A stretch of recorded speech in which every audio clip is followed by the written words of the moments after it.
ಅಧ್ಯಾಪಯಂತಿ ಸೋಚ್ಚಿಷ್ಟಾಯಾಂ ಸಜನಿಗಳಿತಂ ಯಾಬಲಾತ್ಕೃತ್ಯ ಭುಂಕ್ತೆ ಗೋದಾ ತಸ್ಯೈ ನಮೈದಮಿದಂ ಭೂಯ ಏವಾಸ್ತು ಭೂಯಃ.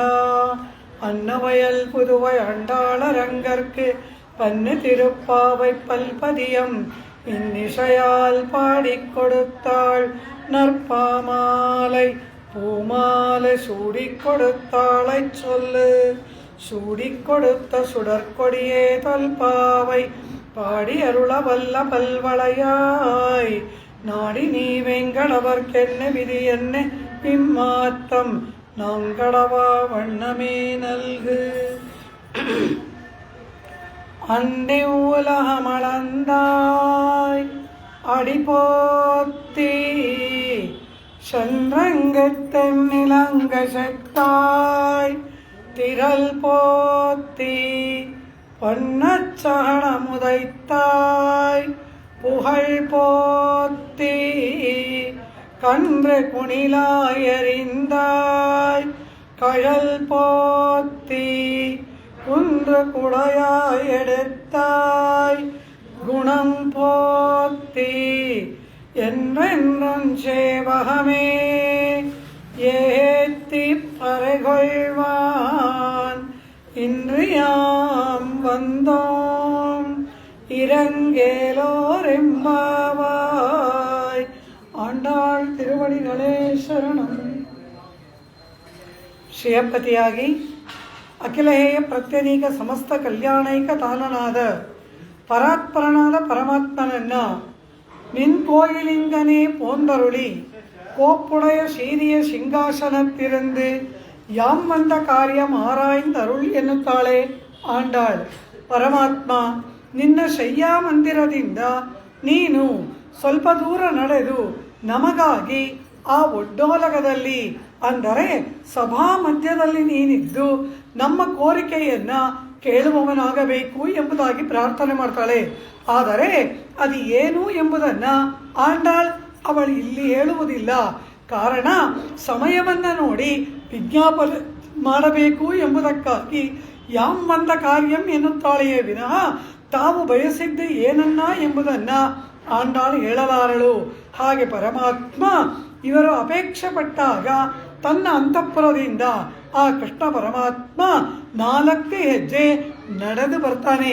ನಡೆದು ಬರುವುದಕ್ಕಾಗಿ ಪಲ್ಲಂಗದಲ್ಲಿ ಎದ್ದು ಕುಳಿತು ಒಂದು ಪಾದವನ್ನ ಆ ಭೂಮಿಯ ಮೇಲೆ ಇಡ್ತಾನೆ ಪರಮಾತ್ಮ. ಆ ಪರಮಾತ್ಮನ ಸ್ವಭಾವ ಎಂತಹದು? ವ್ಯಾಖ್ಯಾತ ಈ ಪಾಶರಕ್ಕೆ ವ್ಯಾಖ್ಯಾನ ಮಾಡುವಾಗ ಅವತಾರಿಕೆ ಪೀಠಿಕೆಯಲ್ಲಿ ಹೇಳ್ತಾರೆ, ಸೇನೆಯೋರುಭಯೋರ್ ಮಧ್ಯೆ ರಥಂ ಸ್ಥಾಪಯ ಮೇಚ್ಯುತ ಎಂಬುದಾಗಿ 2 ಸೈನ್ಯಗಳ ಮಧ್ಯದಲ್ಲಿ ರಥವನ್ನು ನಿಲ್ಲಿಸು ಎಂದ ಅರ್ಜುನ. ಬಾಳಂ ನೀನು ಹೇಳಿದಾಗೆ ಆಗಲಿ ಎಂಬುದಾಗಿ ಆ 2 ಸೈನ್ಯಗಳ ಮಧ್ಯದಲ್ಲಿ ರಥವನ್ನು ನಿಲ್ಲಿಸಿ ಅರ್ಜುನನ ಆಜ್ಞೆಯನ್ನ ಪರಿಪಾಲಿಸಿದವನು ಇವನು. ಹೀಗೆ ಆಶ್ರಿತರ ಹೇಳಿದ್ದನ್ನ ಕೇಳುವವನು ಇವನಲ್ಲವ. ಅಂತಹದರಲ್ಲಿ ಬಾಲೆಯರಾಗಿ ಪ್ರೇಯಸಿಯರಾಗಿ ಬಂದಿರತಕ್ಕಂತಹ ಇವರ ಮಾತನ್ನ ಇವರ ಅಪೇಕ್ಷೆಯನ್ನ ಆ ಪರಮಾತ್ಮ ನೆರವೇರಿಸದೇ ಇರ್ತಾನ. ಬಾಲೆಯರೇ ನಿಮಗಾಗಿ ಏನು ಮಾಡಲಿ ಎಂಬುದಾಗಿ ಕೇಳ್ತಾನೆ ಪರಮಾತ್ಮ. ನಡೆದು ಬಾ ಅಂತಾರೆ. ಇವರು ಅಪೇಕ್ಷೆ ಪಟ್ಟ ಹಾಗೆ ಪರಮಾತ್ಮ ಆ ಒಂದು ಪಾದವನ್ನ ಭೂಮಿಯ ಮೇಲೆ ಇಡ್ತಾನಂತೆ. ಕೂಡಲೇ ಆ ಪಾದ ಕೆಂಪೇರಿ ಬಿಡುತ್ತೆ. ಕಾರಣ ಅತ್ಯಂತ ಸುಕುಮಾರನಾದವನು ಈ ಪರಮಾತ್ಮ. ಪರಮಾತ್ಮನ ಸೌಕುಮಾರ್ಯ ಎಂತಹದ್ದು ಅದನ್ನು ವರ್ಣನೆ ಮಾಡ್ತಾರೆ. ಶ್ರೀ ಮಹಾಲಕ್ಷ್ಮಿಯನ್ನ ಅವಳ ಆ ಶ್ರೀಲೋಕದಲ್ಲಿ ಶ್ರೀ ಮಹಾಲಕ್ಷ್ಮಿಗೆ ಅಭಿಷೇಕವನ್ನು ಮಾಡ್ತಾರಂತೆ. ಅಭಿಷೇಕವನ್ನು ಮಾಡಿ ಅವಳಿಗೆ ಅಲಂಕಾರವನ್ನು ಮಾಡಬೇಕು. ಅನೇಕ ಆಭರಣಗಳು, ಅನೇಕ ಪುಷ್ಪಗಳು ಇವೆಲ್ಲ ಇರುತ್ತೆ. ಯಾವ ಯಾವ ಆಭರಣವನ್ನು ಎಲ್ಲೆಲ್ಲಿ ತೊಡಸ್ಬೇಕು, ಯಾವ ಪುಷ್ಪವನ್ನು ಹೇಗೆ ಮುಡಿಸ್ಬೇಕು ಎಂಬುದಕ್ಕಾಗಿ ಆ ಶ್ರೀ ಮಹಾಲಕ್ಷ್ಮಿಯ ಸಖಿಯರು ಅವಳನ್ನು ಒಂದ್ಸರಿ ಹೀಗೆ ನೋಡ್ತಾರಂತೆ. ಯಾವ್ಯಾವ ಆಭರಣ ಎಲ್ಲಿ ಇಡಬೇಕು ಅಂತ. ಅಷ್ಟಕ್ಕೆ ಮಹಾಲಕ್ಷ್ಮಿ ಬಾಡ ಹೋಗ್ತಾಳಂತೆ. ಇವರು ನೋಡಿದ ಮಾತ್ರದಿಂದಲೇ ಶ್ರೀ ಮಹಾಲಕ್ಷ್ಮಿ ಬಾಡಿ ಹೋಗ್ತಾಳಂತೆ. ಅಂತಹ ಸೌಕುಮಾರ್ಯ ಉಳ್ಳವಳು ಆ ಮಹಾಲಕ್ಷ್ಮಿ. ಆಮೇಲೆ ಕೈಯಲ್ಲಿ ತಾವರೆ ಹೂ ಹಿಡ್ಕೊಂಡಿದ್ದಾಳಲ್ಲ ಅದು ಅವಳಿಗೆ ಭಾರವಂತೆ. ಆ ತಾವರೆಯನ್ನು ಹಿಡಿದು ಈ ಮಹಾಲಕ್ಷ್ಮಿ ಅದರಿಂದ ಸೋತು ಆಯಾಸಗೊಳ್ತಾಳಂತೆ. ಅಂತಹ ಸೌಕುಮಾರಿ ಉಳ್ಳವಳು ಆ ಶ್ರೀ ಮಹಾಲಕ್ಷ್ಮಿ ಪರಮಾತ್ಮನ ಪ್ರಿಯಪತ್ನಿ ಆದವಳು. ಅಂತಹ ಮಹಾಲಕ್ಷ್ಮಿ ಈ ಪರಮಾತ್ಮನ ಪಾದ ಸಂವಾಹನ ಮಾಡುವಾಗ ಇವಳ ಕೈ ಅವನ ಪಾದಕ್ಕೆ ಸೋಕಿದ್ರೆ ಸಾಕು, ಅವನ ಪಾದವೆಲ್ಲ ಕೆಂಪಾಗ್ಬಿಡುತ್ತಂತೆ. ಇವಳೇ ಇಷ್ಟು ಸುಕುಮಾರಿ. ಇಂತಹ ಇವಳು ಆ ಪರಮಾತ್ಮನ ಪಾದವನ್ನು ಸ್ಪರ್ಶ ಮಾಡಿದರೆ ಸಾಕು, ಆ ಪರಮಾತ್ಮನ ಪಾದ ಕೆಂಪಾಗಿ ಬಿಡುತ್ತಂತೆ. ಆ ರೀತಿ ಆ ಪರಮಾತ್ಮನ ಸೌಕುಮಾರ್ಯ ಪಾದಾರಂತು ತಮೇವ ಪಂಕಜರಚಃ ಚೇಟಿ ಭೃಶಾಲೋಕಿತೈ ಅಂಗಂಬ್ಲಾನಿ ಮತಾಂಬ ಸಾಹಸ ವಿಧೌ ಲೀಲಾರವಿಂದಗ್ರಹ ಡೋಲಾತೆ ವನಮಾಲಯ ಹರಿಭುಜೆ ಹಾಕಟ್ಟ ಶಬ್ದಾಸ್ಪದಂ ಕೇನ ಶ್ರೀರಿತಿ ಕೋಮಲಾ ತನುರಿಯಂ ವಾಚಾಂ ವಿಮರ್ಧ ಕ್ಷಮಾ. ಶ್ರೀಗುಣರತ್ನಕೋಶದಲ್ಲಿ ಪರಾಶರ ಭಟ್ಟರ್ ಆ ತಾಯಿ ಜಗನ್ಮಾತೆಯ ಆ ಒಂದು ಸೌಕುಮಾರ್ಯವನ್ನು ವರ್ಣನೆ ಮಾಡ್ತಾರೆ. ಹೀಗೆ ಚೇಟಿ ವೃಷಾಲೋಕಿತೈ, ಚೇಟಿ ಅಂದರೆ ಸಖಿಯರು, ಅವರುಗಳ ನೋಡಿದ್ರೇ ಇವಳು ಬಾಡಿ ಹೋಗ್ತಾಳಂತೆ. ಪರಮಾತ್ಮನ ವಕ್ಷಸ್ಥಳದಲ್ಲಿ ಇದ್ದಾಳಲ್ಲವ ಇವಳು. ಆ ಪರಮಾತ್ಮ ಕೊರಳಲ್ಲಿ ವನಮಾಲೆಯನ್ನು ತೊಟ್ಟಿದ್ದಾನೆ. ಪರಮಾತ್ಮ ಕೊರಳಲ್ಲಿ ವೈಜಯಂತಿ ಮಾಲೆ ವನಮಾಲೆಯಿಂದ ತೊಟ್ಟಿದ್ದಾನಲ್ಲವ. ಗಾಳಿಗೆ ಆ ಮಾಲೆ ಹಾಗೆ ಹೀಗೆ ಆಡಿದ್ರೆ ಕಟ್ಟ ಅಂತಾಳಂತೆ ಇಲ್ಲಿರುವ ಮಹಾಲಕ್ಷ್ಮಿ. ಡೋಲಾತೆ ವನಮಾಲೆಯ ಹರಿಭುಜೆ ಕಟ್ಟ ಶಬ್ದಾಸ್ಪದಂ. ಕೊರಳಲ್ಲಿ ಪರಮಾತ್ಮ ತೊಟ್ಟ ಮಾಲೆ ಸ್ವಲ್ಪ ಗಾಳಿಗೆ ಅಲುಗಾಡಿದರೆ ವಕ್ಷಸ್ಥಳದಲ್ಲಿರುವ ಮಹಾಲಕ್ಷ್ಮಿ ಅಯ್ಯೋ ಕಷ್ಟ ಅಂತಾಳಂತೆ. ಅಷ್ಟೊಂದು ಸೌಕುಮಾರ್ಯ ಉಳ್ಳವಳು ತಾಯಿ. ಈ ನಿನ್ನ ಸೌಕುಮಾರ್ಯ ನನ್ನ ಮಾತಿಗೂ ಮನಸ್ಸಿಗೂ ನಿಲುಕದು ಅಂತಾರೆ ಪರಾಶರ ಭಟ್ಟರ್ ಶ್ರೀಗುಣರತ್ನಕೋಶದಲ್ಲಿ. ಇಂತಹ ಅತಿ ಕೋಮಲಳಾಗಿ ಇರ್ತಕ್ಕಂತಹ ಆ ಮಹಾಲಕ್ಷ್ಮಿ ಪರಮಾತ್ಮನ ಪಾದಗಳನ್ನು ಸಂವಾಹನ ಮಾಡುವಾಗ ಆ ಪಾದ ಕೆಂಪಾಗ್ಬಿಡುತ್ತಂತೆ. ಆಳ್ವಾರ್ ಆಡ್ತಾರೆ, ತಿರುಮಗಳ್ ಕೂಶಿ ಪಿಡಿಕ್ಕುಂ ಮೆಲ್ಲಡಿ ಎಂಬುದಾಗಿ ಹೇಳ್ತಾರೆ. ಆ ಮಹಾಲಕ್ಷ್ಮಿ ತಿರುಮಗಳ್ ಕೂಶಿ ಪಿಡಿಕ್ಕುಂ ಮೆಲ್ಲಡಿ, ಎಲ್ಲಿ ತನ್ನ ಕರಸ್ಪರ್ಶ ಆದರೆ ಪರಮಾತ್ಮನ ಪಾದಗಳಿಗೆ ಏನಾಗಿ ಬಿಡುತ್ತದೆಯೋ ಎಂಬುದಾಗಿ ಅಂಜಿ ನಡುಗಿ ಪರಮಾತ್ಮನ ಪಾದಗಳನ್ನು ಇವಳು ಮುಟ್ತಾಳಂತೆ. ಅಂದ ಮೇಲೆ ಆ ಪರಮಾತ್ಮನ ಪಾದಗಳು ಎಷ್ಟು ಕೋಮಲ ಅಲ್ಲವಾ. ಅಂತಹ ಆ ಅತಿ ಕೋಮಲವಾದ ಆ ಪಾದಗಳನ್ನು ಇಟ್ಟು ನಡೆದು ಬಾ ಎಂದೆವಲ್ಲ, ನಾವೆಂತಹ ಕಠಿಣ ಹೃದಯಗಳು ಎಂಬುದಾಗಿ ಗೋದಾಗೋಟಿಯವರು ಭಾವಿಸ್ತಾರೆ. ಅದಂತಹ ಪಾದ, ಅಷ್ಟು ಕೋಮಲವಾದ ಸೌಕುಮಾರ್ಯದಿಂದ ಕೂಡಿದಂತಹ ಆ ಪಾದಗಳನ್ನು ಇಟ್ಟು ಸಿಂಹಾಸನದವರೆಗೆ ನಡೆದು ಬಾ ಎಂದೆವಲ್ಲ, ನಾವೆಷ್ಟು ಕಠಿಣ ಹೃದಯಗಳು ಎಂಬುದಾಗಿ ಆ ಪರಮಾತ್ಮನ ಸೌಕುಮಾರ್ಯಕ್ಕಾಗಿ ಇವರೆಲ್ಲರಿಗೆ ಪರಿತಾಪ ಏರ್ಪಡುತ್ತೆ. ನಮ್ಮ ವಕ್ಷಸ್ಥಳದಲ್ಲೂ ಕಣ್ಣುಗಳಲ್ಲೂ ಒತ್ತಿಕೊಂಡು ಸೇವೆ ಮಾಡಬೇಕಾದ ಅಂತಹ ಕೋಮಲವಾದ ಪಾದಗಳನ್ನು ಇಟ್ಟು ನಡೆದು ಬಾ ಎಂದೆವಲ್ಲ. 33 ಅಮರಕ್ಕೆ ಪಾಶದಲ್ಲಿ ಆ ದೇವತೆಗಳು ಹಾಗೆ ಮಾಡಿದ್ರು ಹೀಗೆ ಮಾಡಿದ್ರು, ನಿನಗೇನಾದರೂ ಮಂಗಳಾಶಾಸನ ಮಾಡಿದ್ರ, ನಿನಗೇನಾದರೂ ಆರಾಧನೆ ಮಾಡಿದ್ರ, ನಿನ್ನನ್ನೇನಾದರೂ ನೋಡಿದ್ರ ಅಂತ ಅಷ್ಟೆಲ್ಲ ಮಾತಾಡಿದ್ವಿ. ಈಗ ನಾವುಗಳು ಅವರಂತೆ ಆಗಿಬಿಟ್ಟೆವಲ್ಲ. ನಮಗಾಗಿ 4 ಹೆಜ್ಜೆ ನಡೆದು ಬಾ ಎಂಬುದಾಗಿ ಪರಮಾತ್ಮನ ಪಾದಗಳನ್ನು ಕಠಿಣವಾದ ಭೂಮಿಯ ಮೇಲೆ ಇಡುವಂತೆ ಮಾಡಿಬಿಟ್ಟೆವಲ್ಲ. ಪರಮಾತ್ಮನನ್ನು ಕಾಣುವ ತನಕ ಅದು ಬೇಕು, ಇದು ಬೇಕು, ಮತ್ತೊಂದು ಬೇಕು, ಮಗದೊಂದು ಬೇಕು. ಪರಮಾತ್ಮ ತುಯಿಲೇಳಾಯ್, ಪರಮಾತ್ಮ ಅರಿವುರಾಯ್, ಪರಮಾತ್ಮ ಅಂಗನಿರೆಂಡುಂ ಕಣ್ಗಳು ಕೊಂಡು ನೋಕು, ನಮ್ಮನ್ನು ನೋಡು. ಆಮೇಲೆ ಇಂಗನೇ ಪೋಂದರುಳಿ, ಆಮೇಲೆ ಶೀರಿಯ ಸಿಂಹಾಸನತ್ತೆ ಇருந்து ಅದನ್ನು ಮಾಡು, ಇದನ್ನು ಮಾಡು, ಹಾಗೆ ಮಾಡು, ಹೀಗೆ ಮಾಡು. ಇದೆಲ್ಲ ಪರಮಾತ್ಮನನ್ನು ನೋಡುವ ತನಕ, ಅವನನ್ನು ಕಂಡು ಬಿಟ್ಟ ಮೇಲೆ ಯಾವುದೂ ಬೇಕಾಗಲ್ಲ. ಆ ಪರಮಾತ್ಮನನ್ನು ನೋಡಿದ ಕೂಡಲೇ ಹೀಗೆಲ್ಲ ಮಾಡು ಅಂತ ಹೇಳಿದವಲ್ಲ, ನಾವೆಂಥ ಕಠಿಣ ಹೃದಯಗಳು ಅಂತ ಪಶ್ಚಾತ್ತಾಪ ಪಡುವಂತಹ ಸೌಕುಮಾರ್ಯ ಉಳ್ಳವನು ಆ ಪರಮಾತ್ಮನಲ್ಲವ. ಇದು ಆ ಪರಮಾತ್ಮನ ವೈಶಿಷ್ಟ್ಯ, ವೈಲಕ್ಷಣ್ಯ. ಆದ್ದರಿಂದಲೇ ಆ ಪರಮಾತ್ಮ ಇವರಿಗೇನಾದರೂ ಮಾಡಬೇಕು ಅಂತ ಭಾವಿಸ್ತಾನೆ. ಇವರುಗಳು ಆ ಸುಕುಮಾರನಾದವನಿಂದ ಅದನ್ನು ಮಾಡು ಇದನ್ನು ಮಾಡು ಎಂದವಲ್ಲ ಅಂತ ಇವರುಗಳು ಪರಿತಾಪ ಪಡ್ತಾರೆ. ಹೀಗೆ ಇಂಗನೇ ಪೋಂದರುಳಿ உன்கோயில் நின்று இங்கனே போந்தருளி சீரிய ಸಿಂಹಾಸನತ್ತಿருந்து ಯಾಮ್ ಬಂದ ಕಾರ್ಯ ಆರಾಯ್ದರುಳ್ ಎಂದಳಲ್ಲವಾ. ಈ ರೀತಿ ಗೋಪಿಕಾ ಗೋಷ್ಠಿ ಪ್ರಾರ್ಥಿಸಿದಾಗ ಪರಮಾತ್ಮ ಹೆಜ್ಜೆಯ ಮೇಲೆ ಹೆಜ್ಜೆ ಇಟ್ಟು ಬರುವುದನ್ನು ನೋಡ್ತಾರೆ. ಹಾಗೆ ಪರಮಾತ್ಮ ಇಡುವ ಒಂದೊಂದು ಹೆಜ್ಜೆಗೂ ಕೂಡ ಮಂಗಳಾಶಾಸನ ಮಾಡುತ್ತಾ ಆ ಪರಮಾತ್ಮ ದಿವ್ಯ ಸಿಂಹಾಸನದಲ್ಲಿ ಬಂದು ಕುಳಿತಾಗ ಆ ಪರಮಾತ್ಮನನ್ನ ಪರೈ ಅಂತ ಕೇಳಿದ್ರು. ಆದರೆ ಈಗ ಪರೈಗಿರೆ ಎಲ್ಲ ಮರ್ತೋಯ್ತು. ಸಿಂಹಾಸನ ರೂಢನಾಗಿ ಪರಮಾತ್ಮ ಕೊಡ್ತಿದ್ದಾನೆ. ಪಕ್ಕದಲ್ಲಿ ಇರ್ತಕ್ಕಂತಹ ಚಾಮರ ಗ್ರಾಹಿಣಿಯರು ಪರಮಾತ್ಮನಿಗೆ ಚಾಮರವನ್ನು ಬೀಸುವಾಗ ಆ ಹೊದ್ದುಕೊಂಡ ಉತ್ತರೀಯ ಆ ಸುಳಿಗಾಳಿಗೆ ಹಾರಾಡ್ತಾ ಇದೆ. ಪರಮಾತ್ಮನ ಮುಂಗುರುಳುಗಳು, ಅವನ ಗುಂಗುರಾದ ಆ ಕೂದಲುಗಳು ಆ ಪರಮಾತ್ಮನ ಕಿವಿಯ ಮೇಲೆ, ಮುಖದ ಮೇಲೆ ಆ ಚಾಮರದ ಗಾಳಿಗೆ ಮೆಲ್ಲಗೆ ಅಲುಗಾಡುತ್ತಾ ಇರುವಾಗ ಒಂದು ಪಾದವನ್ನು ಮಡಿಸಿಟ್ಟು ಒಂದು ಪಾದವನ್ನು ಪಾದಪೀಠದ ಮೇಲೆ ಇಟ್ಟುಕೊಂಡು ಆ ಪರಮಾತ್ಮ ಸಿಂಹಾಸನದಲ್ಲಿ ಕುಳಿತ ಬಗ್ಗಿಯನ್ನು ನೋಡ್ತಾರೆ. ಆ ಮಡಿಸಿಟ್ಟ ಪಾದಗಳಿಗೂ ಪಾದಪೀಠದ ಮೇಲೆ ನೀಡಿದ ಪಾದಗಳಿಗೂ ನೋಡಿ ನೋಡಿ ನೋಡಿ ಮಂಗಳಾಶಾಸನವನ್ನು ಮಾಡ್ತಾಳೆ ಆಂಡಾಳ್. ಅಂತಹ ಪರಮಾತ್ಮನ ಸೌಕುಮಾರ್ಯಕ್ಕೂ ಬಲಕ್ಕೂ ವೀರ್ಯಕ್ಕೂ ಕೀರ್ತಿಗೂ ಮಂಗಳಾಶಾಸನ ಮಾಡತಕ್ಕಂತಹ ಅತ್ಯದ್ಭುತವಾಗಿರ್ತಕ್ಕಂತಹ ಮಂಗಳಾಶಾಸನ ಪಾಠ ಎಂಬುದಾಗಿಯೇ ಪ್ರಸಿದ್ಧವಾದದ್ದೇ ತಿರುಪ್ಪಾವೈ ದಿವ್ಯಶಾಸ್ತ್ರದ 24ನೇ ಪಾಶುರ. ಅನ್ನೆವುಲಹಮಣಂದಾಯ್ ಅಡಿಪೋತ್ತಿ ಎಂಬುದಾಗಿ ಮಂಗಳಾಶಾಸನ ತತ್ಪರತೆ. ಇಲ್ಲಿ ಆ ಪರಮಾತ್ಮ ಅಂತಃಪುರದಿಂದ ಸಿಂಹಾಸನದವರೆಗೂ ನಡೆದು ಬರುವಾಗ ಬೇಡುವುದಕ್ಕೆ ಬಂದವರು ಏನು ಮಾಡ್ತಾರೆ? ಮುಖ ಕಂಡು ಕೂಡಲೇ ಅದು ಬೇಕು ಇದು ಬೇಕು, ನಾವು ಅದಕ್ಕೋಸ್ಕರ ಬಂದ್ವಿ ಇದಕ್ಕೋಸ್ಕರ ಬಂದ್ವಿ, ಅಲ್ಲಿಂದ ಬರೋ ಮಾರ್ಗ ಮಧ್ಯದಲ್ಲೆಲ್ಲ ಹೇಳ್ಕೊಂಡು ಬರ್ತಾರೆ.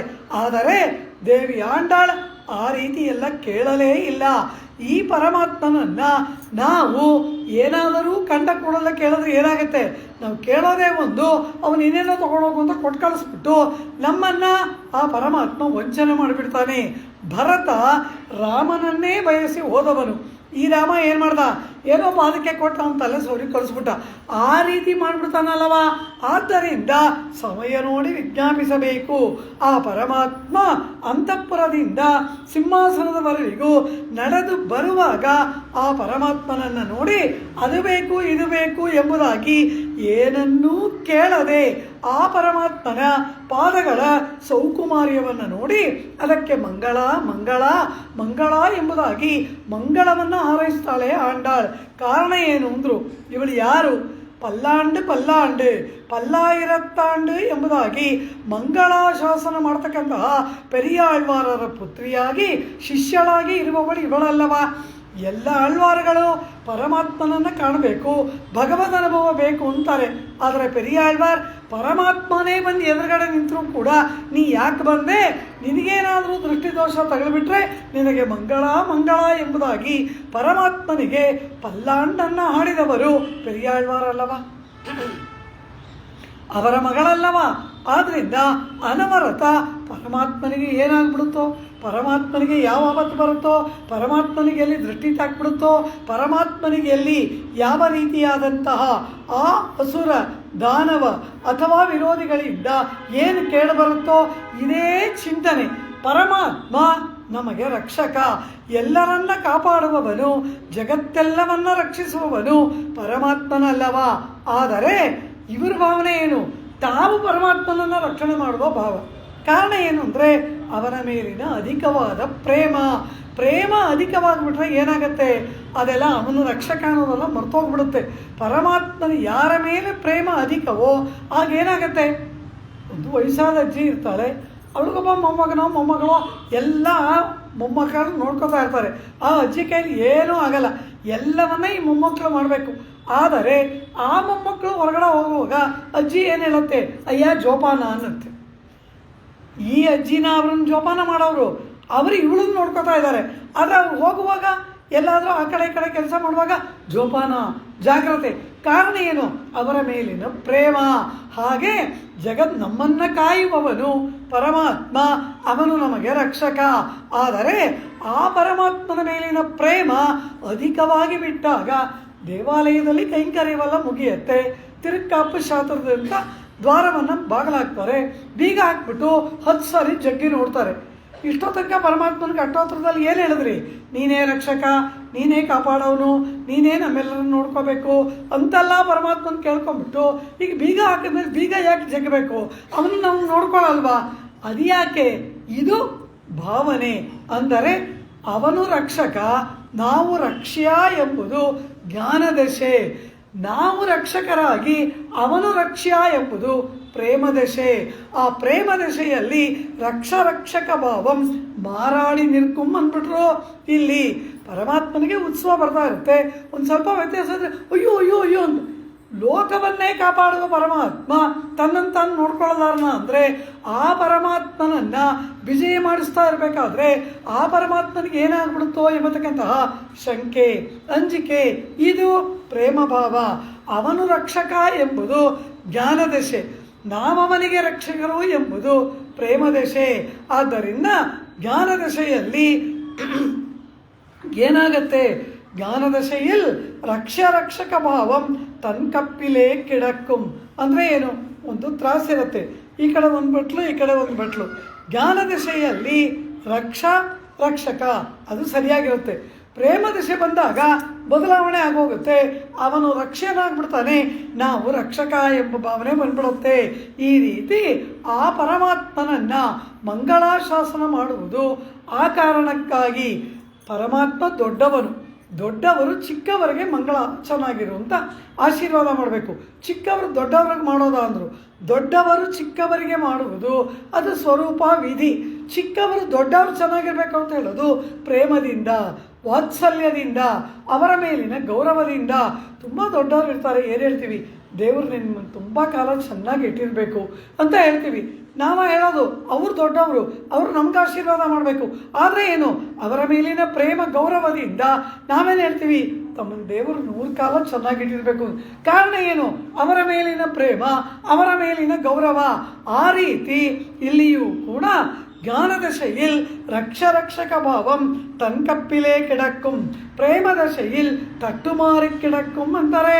ಶ್ರೀರಚನಭೂಷಣ ದಿವ್ಯಶಾಸ್ತ್ರದ 244ನೇ ಸೂತ್ರ ಮಂಗಳಾಶಾಸನ ಪ್ರಕರಣಂ ಅಂತಾನೆ ಒಂದು ಅಧ್ಯಾಯ. ಅದರಲ್ಲಿ ಇದೆಲ್ಲ ವಿಸ್ತಾರವಾಗಿ ಅಲ್ಲಿ ಆಚಾರ್ಯರುಗಳು ನಿರೂಪಣೆ ಮಾಡ್ತಾರೆ. ಆದ್ದರಿಂದಲೇ ನಾವೆಲ್ಲ ಯಾತ್ರೆ ಎಲ್ಲ ಹೋಗಿ ಬರ್ತೀವಿ. ಯಾತ್ರೆ ಹೋಗಿ ಬಂದರೆ ಯಾತ್ರೆ ಆಯ್ತಾ, ದೇವರನ್ನು ನೋಡಿದ್ರ ಅಂತ ಕೇಳಲ್ಲ. ನಮ್ಮ ಶ್ರೀ ವೈಷ್ಣವ ಸಂಪ್ರದಾಯದಲ್ಲಿ ಮಾತು ಹೇಗಿರುತ್ತೆ? ದಿವಿದೇಶ ಮಂಗಳಾಶಾಸನ ಮಾಚ ಅಂತ ಕೇಳ್ತಾರೆ. ದೇವರ ದರ್ಶನ ಆಯಿತಾ, ಪ್ರಸಾದ ಸಿಕ್ತಾ, ಅಲ್ಲೇನು ಮಾಡಿದ್ರಿ, ಏನು ಕೊಟ್ಟರು, ಇದೆಲ್ಲ ಕೇಳಲ್ಲ. ಪೆರುಮಾಳಕ್ಕೆ ಮಂಗಳಾಶಾಸನ ಮಾಚ ಅಂತ ಕೇಳ್ತಾರೆ. ಇವಾಗ GR ಸ್ವಾಮಿಗಳೆಲ್ಲ ಬರ್ತಾರೆ. GR ಹೇಳ್ತಾರೆ ಪೆರುಮಾಳಕ್ಕೆ ಮಂಗಳಾಶಾಸನ ಅಂತ ಹೇಳ್ತೀವಿ. ಅಂದರೆ ಏನು? ಆ ದೇವರಿಗೆ ಪಲ್ಲಾಟ ಹಾಡೋದಕ್ಕೆ ಅವ್ರು ಬರ್ತಾರೆ. ಪರಮಾತ್ಮನಿಗೆ ನಿತ್ಯೋತ್ಸವ, ಪಕ್ಷೋತ್ಸವ, ಮಾಸೋತ್ಸವ, ಸಂವತ್ಸರೋತ್ಸವಗಳೆಲ್ಲ ಚೆನ್ನಾಗಿ ನಡಿಬೇಕು, ಆಚಾರಪೂರ್ವಕವಾಗಿ ನಡಿಬೇಕು, ಆಗಮೋಕ್ತವಾಗಿ ದೇವಸ್ಥಾನದಲ್ಲಿ ನಡಿಬೇಕು. ಎಲ್ಲ ಉತ್ಸವಗಳು, ಗೋಷ್ಠಿ, ಪಾರಾಯಣ, ಪೂಜೆ, ನೈವೇದ್ಯ ಎಲ್ಲವೂ ಕೂಡ ಕಾಲಕ್ಕೆ ನಡಿಬೇಕು ಅಂತ ಪರಮಾತ್ಮನಿಗೆ ಮಂಗಳವನ್ನು ಹಾಡೋದು, ಅದು ಮಂಗಳಾಶಾಸನ. ನಾವೆಲ್ಲ ದಿವಿದೇಶ ಯಾತ್ರೆ ಹೋಗ್ತೀವಿ ಅಂದರೆ ದಿವಿದಾಸ ಮಂಗಳಾಶಾಸನ ಆಚ ಅಂತ ಕೇಳಬೇಕು. ಇದೆಲ್ಲ ಸಾಂಪ್ರದಾಯಿಕವಾದ ಭಾಷೆ. ಆ ಆಡು ಭಾಷೆಯಲ್ಲೇ ಗೊತ್ತಾಗ್ಬಿಡುತ್ತೆ ಇವ್ರಿಗೆ ಸಂಪ್ರದಾಯ ಗೊತ್ತಿದೆಯಾ ಇಲ್ವಾ ಅಂತ. ಆದ್ದರಿಂದ ಆ ಭಾಷೆ ಇದೆ ನೋಡಿ, ಆ ಭಾಷೆಯೇ ಒಂದು ಆ ಆಧ್ಯಾತ್ಮಿಕವಾದ ಭಾಗವತ ಸಂಬಂಧವನ್ನು ಇಟ್ಟಂತಹ ಒಂದು ಭಾಷೆ ಅದು. ಆದ್ದರಿಂದಲೇ ಮಾತನಾಡುವಾಗಲೇ ಗೊತ್ತಾಗ್ಬಿಡುತ್ತೆ ಅದೇನಂದರೆ ಏನು, ಸಂಪ್ರದಾಯ ಗೊತ್ತಿದೆ ಅಂತ. ನಾವಂದುಟೆ ಸ್ವಾಮಿ ಅಂದರೆ ಅವ್ನಿಗೆ ಸಂಪ್ರದಾಯ ಗೊತ್ತಿಲ್ಲ ಅಂತ. ನಾನು ಎಂಬ ಶಬ್ದ ಎಲ್ಲಿ ಬರುತ್ತೆ ಅಲ್ಲಿ ಸಂಪ್ರದಾಯವೇ ಗೊತ್ತಿಲ್ಲ ಅಂತ ಅರ್ಥ. ಈ ರೀತಿ ಎಲ್ಲ ಕಡೆಗಳಲ್ಲಿ ಈ ಭಾಷೆ ಬಹಳ ಮುಖ್ಯ. ಆದ್ದರಿಂದ ಈ ಮಂಗಳಾಶಾಸನ ಆಯಿತಾ ಅಂತ ಕೇಳಿದ್ರೇನು? ನಮ್ಮನ್ನು ಪರಮಾತ್ಮ ಕಾಪಾಡಬೇಕು ಅನ್ನೋದಲ್ಲ, ನಾವು ಪರಮಾತ್ಮನಿಗೆ ರಕ್ಷೆಯನ್ನು ಇಡಬೇಕು. ಇದು ಪ್ರೇಮ. ಆ ಪ್ರೇಮವೇ ಭಕ್ತಿ. ನಮ್ಮಿಂದ ಪರಮಾತ್ಮ ಅದನ್ನು ನಿರೀಕ್ಷೆ ಮಾಡ್ತಾನೆ. ಅವ್ನಿಗೇನು ಬೇಕು, ಪರಮಾತ್ಮನಿಗೆ ನಾವು ಕೊಡೋ ಯಾವುದೋ ಒಂದು ಬಾಳೆಹಣ್ಣು, ಯಾವುದೋ ಒಂದು ತೆಂಗಿನಕಾಯಿ, ಅದೇನೋ ಕೊಡ್ತೀವಲ್ಲ, ಅವನು ಅದೆಲ್ಲ ಇಲ್ಲದೆ ನಮ್ಮ ಮುಂದೆ ಬಂದು ನಿಂತಿದ್ದಾನೆ ಪರಮಾತ್ಮ. ಬಾಳೆಹಣ್ಣಿನ ಗಿಡ ಕೊಟ್ಟವನು ಅವನು, ಅದರಲ್ಲಿ ಹಣ್ಣು ಕೊಡೋವನು ಅವನು, ಬೆಳೆಸೋವನು ಅವನು, ಎಲ್ಲ ಅವನದು. ಇದನ್ನು ನಾವೇನೋ ಒಂದೆರಡು ಬಾಳೆಹಣ್ಣು ತೊಗೊಂಡೋಗ್ಬಿಟ್ಟು ನಾವೇನೋ ದೊಡ್ಡದಾಗಿ ದೇವ್ರ ಕೈಂಕರ್ಯ ಮಾಡಿದ್ವಿ ಅಂತ ನಾವು ಭಾವಿಸ್ತೀವಿ. ಇದಕ್ಕಿಂತ ಮೂರ್ಖತನ ಇನ್ನೊಂದು ಉಂಟಾ? ಎಲ್ಲ ಅವನೇ ಕೊಟ್ಟದ್ದು, ಅವನಿಗಾಗಿ, ಅವನಿಂದಲೇ, ಅವನೇ ಎಲ್ಲವನ್ನ ಮಾಡಿಸುವುದು. ಈ ಭಾವ ಬೇಕಲ್ಲವ? ಆದ್ದರಿಂದ ಪರಮಾತ್ಮ ನಮ್ಮಿಂದ ಏನನ್ನು ಬಯಸ್ತಾನೆ? ಏನೂ ಬೇಕಿಲ್ಲ. ಆದರೆ ಜೀವಾತ್ಮ ಜ್ಞಾನ ಸ್ವರೂಪ, ಆತ್ಮ ಜ್ಞಾನ ಗುಣಕನಾಗಿ ಜ್ಞಾನ ಸ್ವರೂಪನಾಗಿದ್ದಾನೆ. ಆ ಜ್ಞಾನಕ್ಕೆ ಏನು ಕೆಲಸ ಅಂತ ಹೇಳಿದ್ರು? ಪರಮಾತ್ಮನನ್ನು ಪ್ರೇಮಿಸುವುದು, ಅವನು ನಮ್ಮಿಂದ ಬಯಸುವುದು ಪ್ರೇಮವನ್ನು ಮಾತ್ರ. ನಮ್ಮಿಂದ ಆತ ನಿರೀಕ್ಷೆ ಮಾಡೋದು ಅಷ್ಟೇ. ಅವನ ಮೇಲೆ ನಮಗೆ ಪ್ರೀತಿ, ನಮ್ಮ ಪ್ರೇಮವನ್ನು, ಪ್ರೀತಿಯನ್ನು ಪರಮಾತ್ಮ ಅಪೇಕ್ಷೆ ಪಡ್ತಾನೆ. ಆ ಪ್ರೇಮದ ಉತ್ಕಟಾವಸ್ಥೆಯೇ ಪರಭಕ್ತಿ, ಪರಜ್ಞಾನ, ಪರಮಭಕ್ತಿ ಅಂತ ಅದು ಹಂತ ಹಂತವಾಗಿ ಬೇರೆ ಬೇರೆ ದಶೆಗಳು. ಆದ್ದರಿಂದ ಈ ಮಂಗಳಾಶಾಸನ ಎಂಬುದು ಪ್ರೇಮದ ಕಾರ್ಯ. ಪರಮಾತ್ಮ ಚೆನ್ನಾಗಿರಬೇಕು ಅಂತ ಬಯಸೋದು, ಎಷ್ಟು ಪ್ರೀತಿ ಅವನ ಮೇಲೆ ಇರಬೇಕು, ಇದನ್ನು ಎಲ್ಲರೂ ಮಾಡಿದ್ದಾರೆ. ಆ ಪರಮಾತ್ಮನನ್ನು ಕಾಣುವ ತನಕ, ಪರಮಾತ್ಮನ ವೈಶಿಷ್ಟ್ಯವನ್ನು ನೋಡುವ ತನಕ ಅದು ಬೇಕು ಇದು ಬೇಕು ಎಲ್ಲ ಅನಿಸುತ್ತೆ. ಅವನ ಕಣ್ಣೆದ್ರಿಗೆ ಬಂದುಬಿಟ್ರೆ ಏನೂ ಬೇಡ. ಧ್ರುವ ತಪಸ್ಸನ್ನು ಮಾಡಿದ್ದು ಉನ್ನತವಾದ ಸ್ಥಾನವನ್ನು ಪಡಿಬೇಕು ಎಂಬುದಕ್ಕಾಗಿ. ತಂದೆಯ ಮಡಿಲಲ್ಲಿ ಕುಳಿತುಕೊಳ್ಳೋದಕ್ಕೆ ಆಗದೆ ಹೋದಾಗ ಉನ್ನತ ಸ್ಥಾನವನ್ನು ಪಡಿಬೇಕು ಅನ್ನೋಕ್ಕೋಸ್ಕರ ನಾರದರ ಉಪದೇಶದಂತೆ ತಪಸ್ಸು ಮಾಡಿದ. ಅತಿ ಕಡಿಮೆ ಕಾಲ ತಪಸ್ಸು ಮಾಡಿದ್ಯಾರು ಅಂದರೆ ಧ್ರುವ, 6 ತಿಂಗಳು. ಪುಟ್ಟ ಬಾಲಕ 6 ತಿಂಗಳು ತಪಸ್ಸು ಮಾಡಿದ. ಆಗ ಪರಮಾತ್ಮ ಪ್ರತ್ಯಕ್ಷ ಆಗೇ ಬಿಟ್ಟ ಆ ಧ್ರುವನಿಗೆ. ಪರಮಾತ್ಮ ಧ್ರುವನನ್ನು, ಪರಮಾತ್ಮನನ್ನು ನೋಡ್ತಾ ಹಾಗೇ ಇದೆ. ನಾರದರು ಉಪದೇಶ ಮಾಡಿರ್ತಾರೆ. ಓಂ ನಮೋ ಭಗವತೆ ವಾಸುದೇವಾಯ ಎಂಬ ಮಂತ್ರವನ್ನು ಧ್ರುವನಿಗೆ ಉಪದೇಶ ಮಾಡ್ತಾರೆ. ಆ ಪರಮಾತ್ಮ ಹೇಗಿದ್ದಾನೆ ಅಂತ ಧ್ರುವ ಮಗು ಕೇಳತ್ತೆ. ವರ್ಣನೆ ಮಾಡ್ತಾರೆ ಪರಮಾತ್ಮ ಹೇಗಿದ್ದಾನೆ ಅಂತ. ಆ ನಾರದರು ವರ್ಣನೆ ಮಾಡಿದ ಪರಮಾತ್ಮನ ರೂಪವನ್ನೇ ಧ್ಯಾನಿಸುತ್ತಾ ಈ ಮಂತ್ರವನ್ನು ಜಪಿಸುತ್ತಾ ಇರುವಾಗ ಒಳಗಡೆ ಅಂತರಂಗದಲ್ಲಿ ಆ ನಾರದರು ವರ್ಣನೆ ಮಾಡಿದ ಪರಮಾತ್ಮನ ರೂಪವನ್ನು ಧ್ರುವ ನೋಡ್ತಾ ಇರ್ತಾನೆ ಒಳಕಣ್ಣಿನಿಂದ. ಒಂದು ಸಾರಿ ಹೀಗೆ ತಪಸ್ಸು ಮಾಡ್ತಾ ಇರುವಾಗ ಇದ್ದಕ್ಕಿದ್ದಂತೆ ಒಳಗಡೆ ಆ ರೂಪ ಕಾಣಲಿಲ್ಲ. ಎಲ್ಲಿ ಹೋದ? ಇಷ್ಟೊತ್ತು ಕಾಣ್ತಾ ಇದ್ದಲ್ಲ ರೂಪ, ಎಲ್ಲಿ ಹೋಯ್ತು ಅಂತ ಕಣ್ಣು ತೆರೆದ್ರೆ ಆ ರೂಪ ಎದುರುಗಡೆ ಬಂದು ನಿಂತಿದೆ. ಪರಮಾತ್ಮ ಧ್ರುವನಿಗೆ ಸಾಕ್ಷಾತ್ಕಾರವನ್ನು ಕೊಟ್ಟ. ಅದುವರೆಗೂ ಕಾಣದ ರೂಪ, ಅನುಭವಿಸದ ರೂಪ, ಏನು ಮಾಡೋಕ್ಕೂ ತೋರಿಸಲಿಲ್ಲ. ಮಗು ಬೇರೆ ಅಲ್ವಾ, ಪರಮಾತ್ಮನನ್ನು ನೋಡ್ತಾ ಹಾಗೇ ನಿಂತುಬಿಟ್ಟಿದೆ ಈ ಧ್ರುವ ಎಂಬ ಬಾಲಕ. ಪರಮಾತ್ಮ ನೋಡಿದನಂತೆ ಪುಟ್ಟ ಮಗುವಲ್ಲವ, ತನ್ನ ಪಾಂಚಜನ್ಯ ಶಂಕದಿಂದ ಆ ಮಗುವಿನ ಕೆನ್ನೆಯನ್ನು ಈಗ ನೇವರಿಸಿದಂತೆ. ಮಕ್ಕಳನ್ನು ನೋಡಿದ್ರೆ ಹೀಗೆ ಮಾಡ್ತೀವಲ್ವ, ಪರಮಾತ್ಮ ಧ್ರುವನಿಗೆ ಹಾಗೆ ಶಂಕರಿಂದ ನೇವರಿಸಿದಾಗ ಜ್ಞಾನ ಏರ್ಪಟ್ಟು ಎಂ ಪ್ರವ್ರಜಂತಮಪೇತಮನುಪೇತ ಕೃತ್ಯಂ. ಅದು ಮಾತ್ರವ, ಅದು ಶ್ರೀಮದ್ ಭಾಗವತದಲ್ಲಿ ಆ ಶುಕರನ್ನು ನೋಡಿ ನಾವು ಹೇಳ್ತೀವಿ ಸ್ತೋತ್ರ. ಆ ಭಾಗವತದಲ್ಲಿ ಏನು ಹೇಳ್ತಾರೆ? ಆ ಧ್ರುವ ಆ ಪರಮಾತ್ಮನನ್ನು ನೋಡಿ ಎಂಥ ಅದ್ಭುತವಾದಂತಹ ಸ್ತೋತ್ರವನ್ನು ಮಾಡ್ತಾನೆ. ಪರಮಾತ್ಮನನ್ನು ಆ ಶಂಕರ ಸ್ಪರ್ಶ ಏರ್ಪಟ್ಟ ಕೂಡಲೇ ಯೋಂತ ಪ್ರವಿಶ್ಯ ಮಿಮವಾಚ ಮಿಮಾಂ ಪ್ರಸುಪ್ತಾಂ ಸಂಜೀವಯೇತ್ಯ ಕಿಲ ಶಕ್ತಿಧರ ಸ್ವಧಾಮ್ನ. ಇದೆಲ್ಲ ಧ್ರುವ ಮಾಡಿದ ಸ್ತೋತ್ರ. ಅದ್ಭುತವಾಗಿ ಪರಮಾತ್ಮನನ್ನು ಸ್ತೋತ್ರ ಮಾಡ್ತಾನೆ ಬಾಲಕನಾದ ಧ್ರುವ. ಆಗ ಪರಮಾತ್ಮ ಏನಪ್ಪ ನನ್ನ ಕರೆದಿಯಲ್ಲ ಅಂತ ಕೇಳ್ತಾನೆ. ಮಗು ನನ್ನನ್ನು ಕರೆದಿಯಲ್ಲ, ಏನಾಗಬೇಕಾಗಿತ್ತು ಅಂತ, ಏನು ಬೇಕು ಅಂತ, ನೀನೇ ಬೇಕು ಅಂದ್ಬಿಡ್ತಾನೆ ಧ್ರುವ. ಇವನು ಬಂದದ್ದು ಉನ್ನತವಾದ ಪದವಿಗಾಗಿ. ಆದರೆ ಪರಮಾತ್ಮನನ್ನು ನೋಡಿದಾಗ ಆ ಪದವಿ ಭಾವ ಎಲ್ಲ ಮರ್ತೋಯ್ತು, ಪರಮಾತ್ಮನೇ ಬೇಕು ಅನ್ನಿಸ್ಬಿಡ್ತು. ಇದು ಪರಮಾತ್ಮನ ವೈಲಕ್ಷಣ್ಯ. ಪರಮಾತ್ಮನನ್ನು ಕಂಡಾಗ ಪರಮಾತ್ಮನ ಹೊರತಾಗಿ ಬೇರೆ ಏನೂ ಬೇಡ ಅನಿಸುತ್ತೆ. ಆ ಪರಮಾತ್ಮನಿಗೆ ಏನಾಗ್ಬಿಡ್ತು, ಈ ಸೌಂದರ್ಯ ಚೆನ್ನಾಗಿರಬೇಕು, ಈ ಸೌಕುಮಾರಿ ಚೆನ್ನಾಗಿರಬೇಕು, ಇದು ಯಾವಾಗಲೂ ಹೀಗಿರಬೇಕು ಅನ್ನೋ ಪ್ರೇಮ ಅಧಿಕವಾಗಿ ಬಿಡುತ್ತದೆ.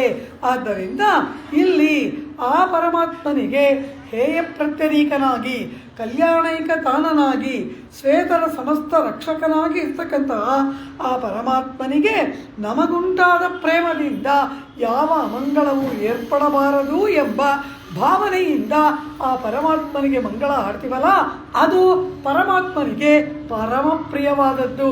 ಆದ್ದರಿಂದಲೇ ಪಲ್ಲಾಂಡಿಲ್ಲದೆ ಏನೂ ಇಲ್ಲ. ಪಲ್ಲಾಂಡ್ ದಿವ್ಯ ಪ್ರಬಂಧವನ್ನು ಪಾರಾಯಣ ಮಾಡ್ತೀವಿ. ಆ ದಿವ್ಯ ಪ್ರಬಂಧದ ಪಾರಾಯಣ ಪ್ರಾರಂಭ ಹೇಗೆ? ಪಲ್ಲಾಂಡಿನಿಂದ. ಮುಕ್ತಾಯ ಹೇಗೆ? ಪಲ್ಲಾಂಡಲ್ಲೇ ಮುಕ್ತಾಯ. ಅಪಾರವಾದ ಒಡವೆಗಳನ್ನೆಲ್ಲ ಇಟ್ಕೊಂಡಿರ್ತೀವಿ. ಆ ಒಡವೆನೆಲ್ಲ ಒಂದು ಬೀರುನಲ್ಲೋ ಪೆಟ್ಟಿಗೆನಲ್ಲೋ ಇಟ್ಟಿರ್ತೀವಿ.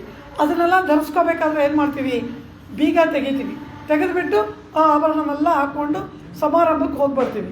ವಾಪಸ್ ಅದನ್ನೆಲ್ಲ ಬಿಚ್ಚಿ ಪೆಟ್ಟಿಗೆಲೆ ಇಟ್ಬಿಟ್ಟು ತಿರ್ಗಾ ಬೀಗ ಹಾಕ್ತೀವಿ. ಹಾಗೇ ಅನರ್ಘ್ಯವಾದ ರತ್ನಗಳಂತೆ 4000 ದಿವ್ಯ ಪ್ರಬಂಧ ಪಾಶುರಗಳು. ಅದನ್ನು ತೆಗೆಯುವ ಬೀಗದ ಕೈ ಪಲ್ಲಾಂಡ್. ಗೋಟಿ ಎಲ್ಲ ಮುಗಿದ ಮೇಲೆ ಮತ್ತೆ ಅದನ್ನು ಒಳಗಡೆ ಇಟ್ಬಿಟ್ಟು ಪಲ್ಲಾಂಡಿನ ಬೀಗ ಹಾಕಬೇಕು. ಮಂಗಳಾಶಾಸನ, ಪ್ರಾರಂಭದಲ್ಲಿ ಮಂಗಳಾಶಾಸನ, ಕೊನೆಯಲ್ಲಿ ಮಂಗಳಾಶಾಸನ. ಪಲ್ಲಾಂಡಿಂದ ಪ್ರಾರಂಭ ಮಾಡಬೇಕು, ಪಲ್ಲಾಂಡಲ್ಲಿ ಮುಗಿಸಬೇಕು. ಇದು ದಿವ್ಯ ದೇಶಗಳಲ್ಲೆಲ್ಲ ಏರ್ಪಟ್ಟ ಕ್ರಮ.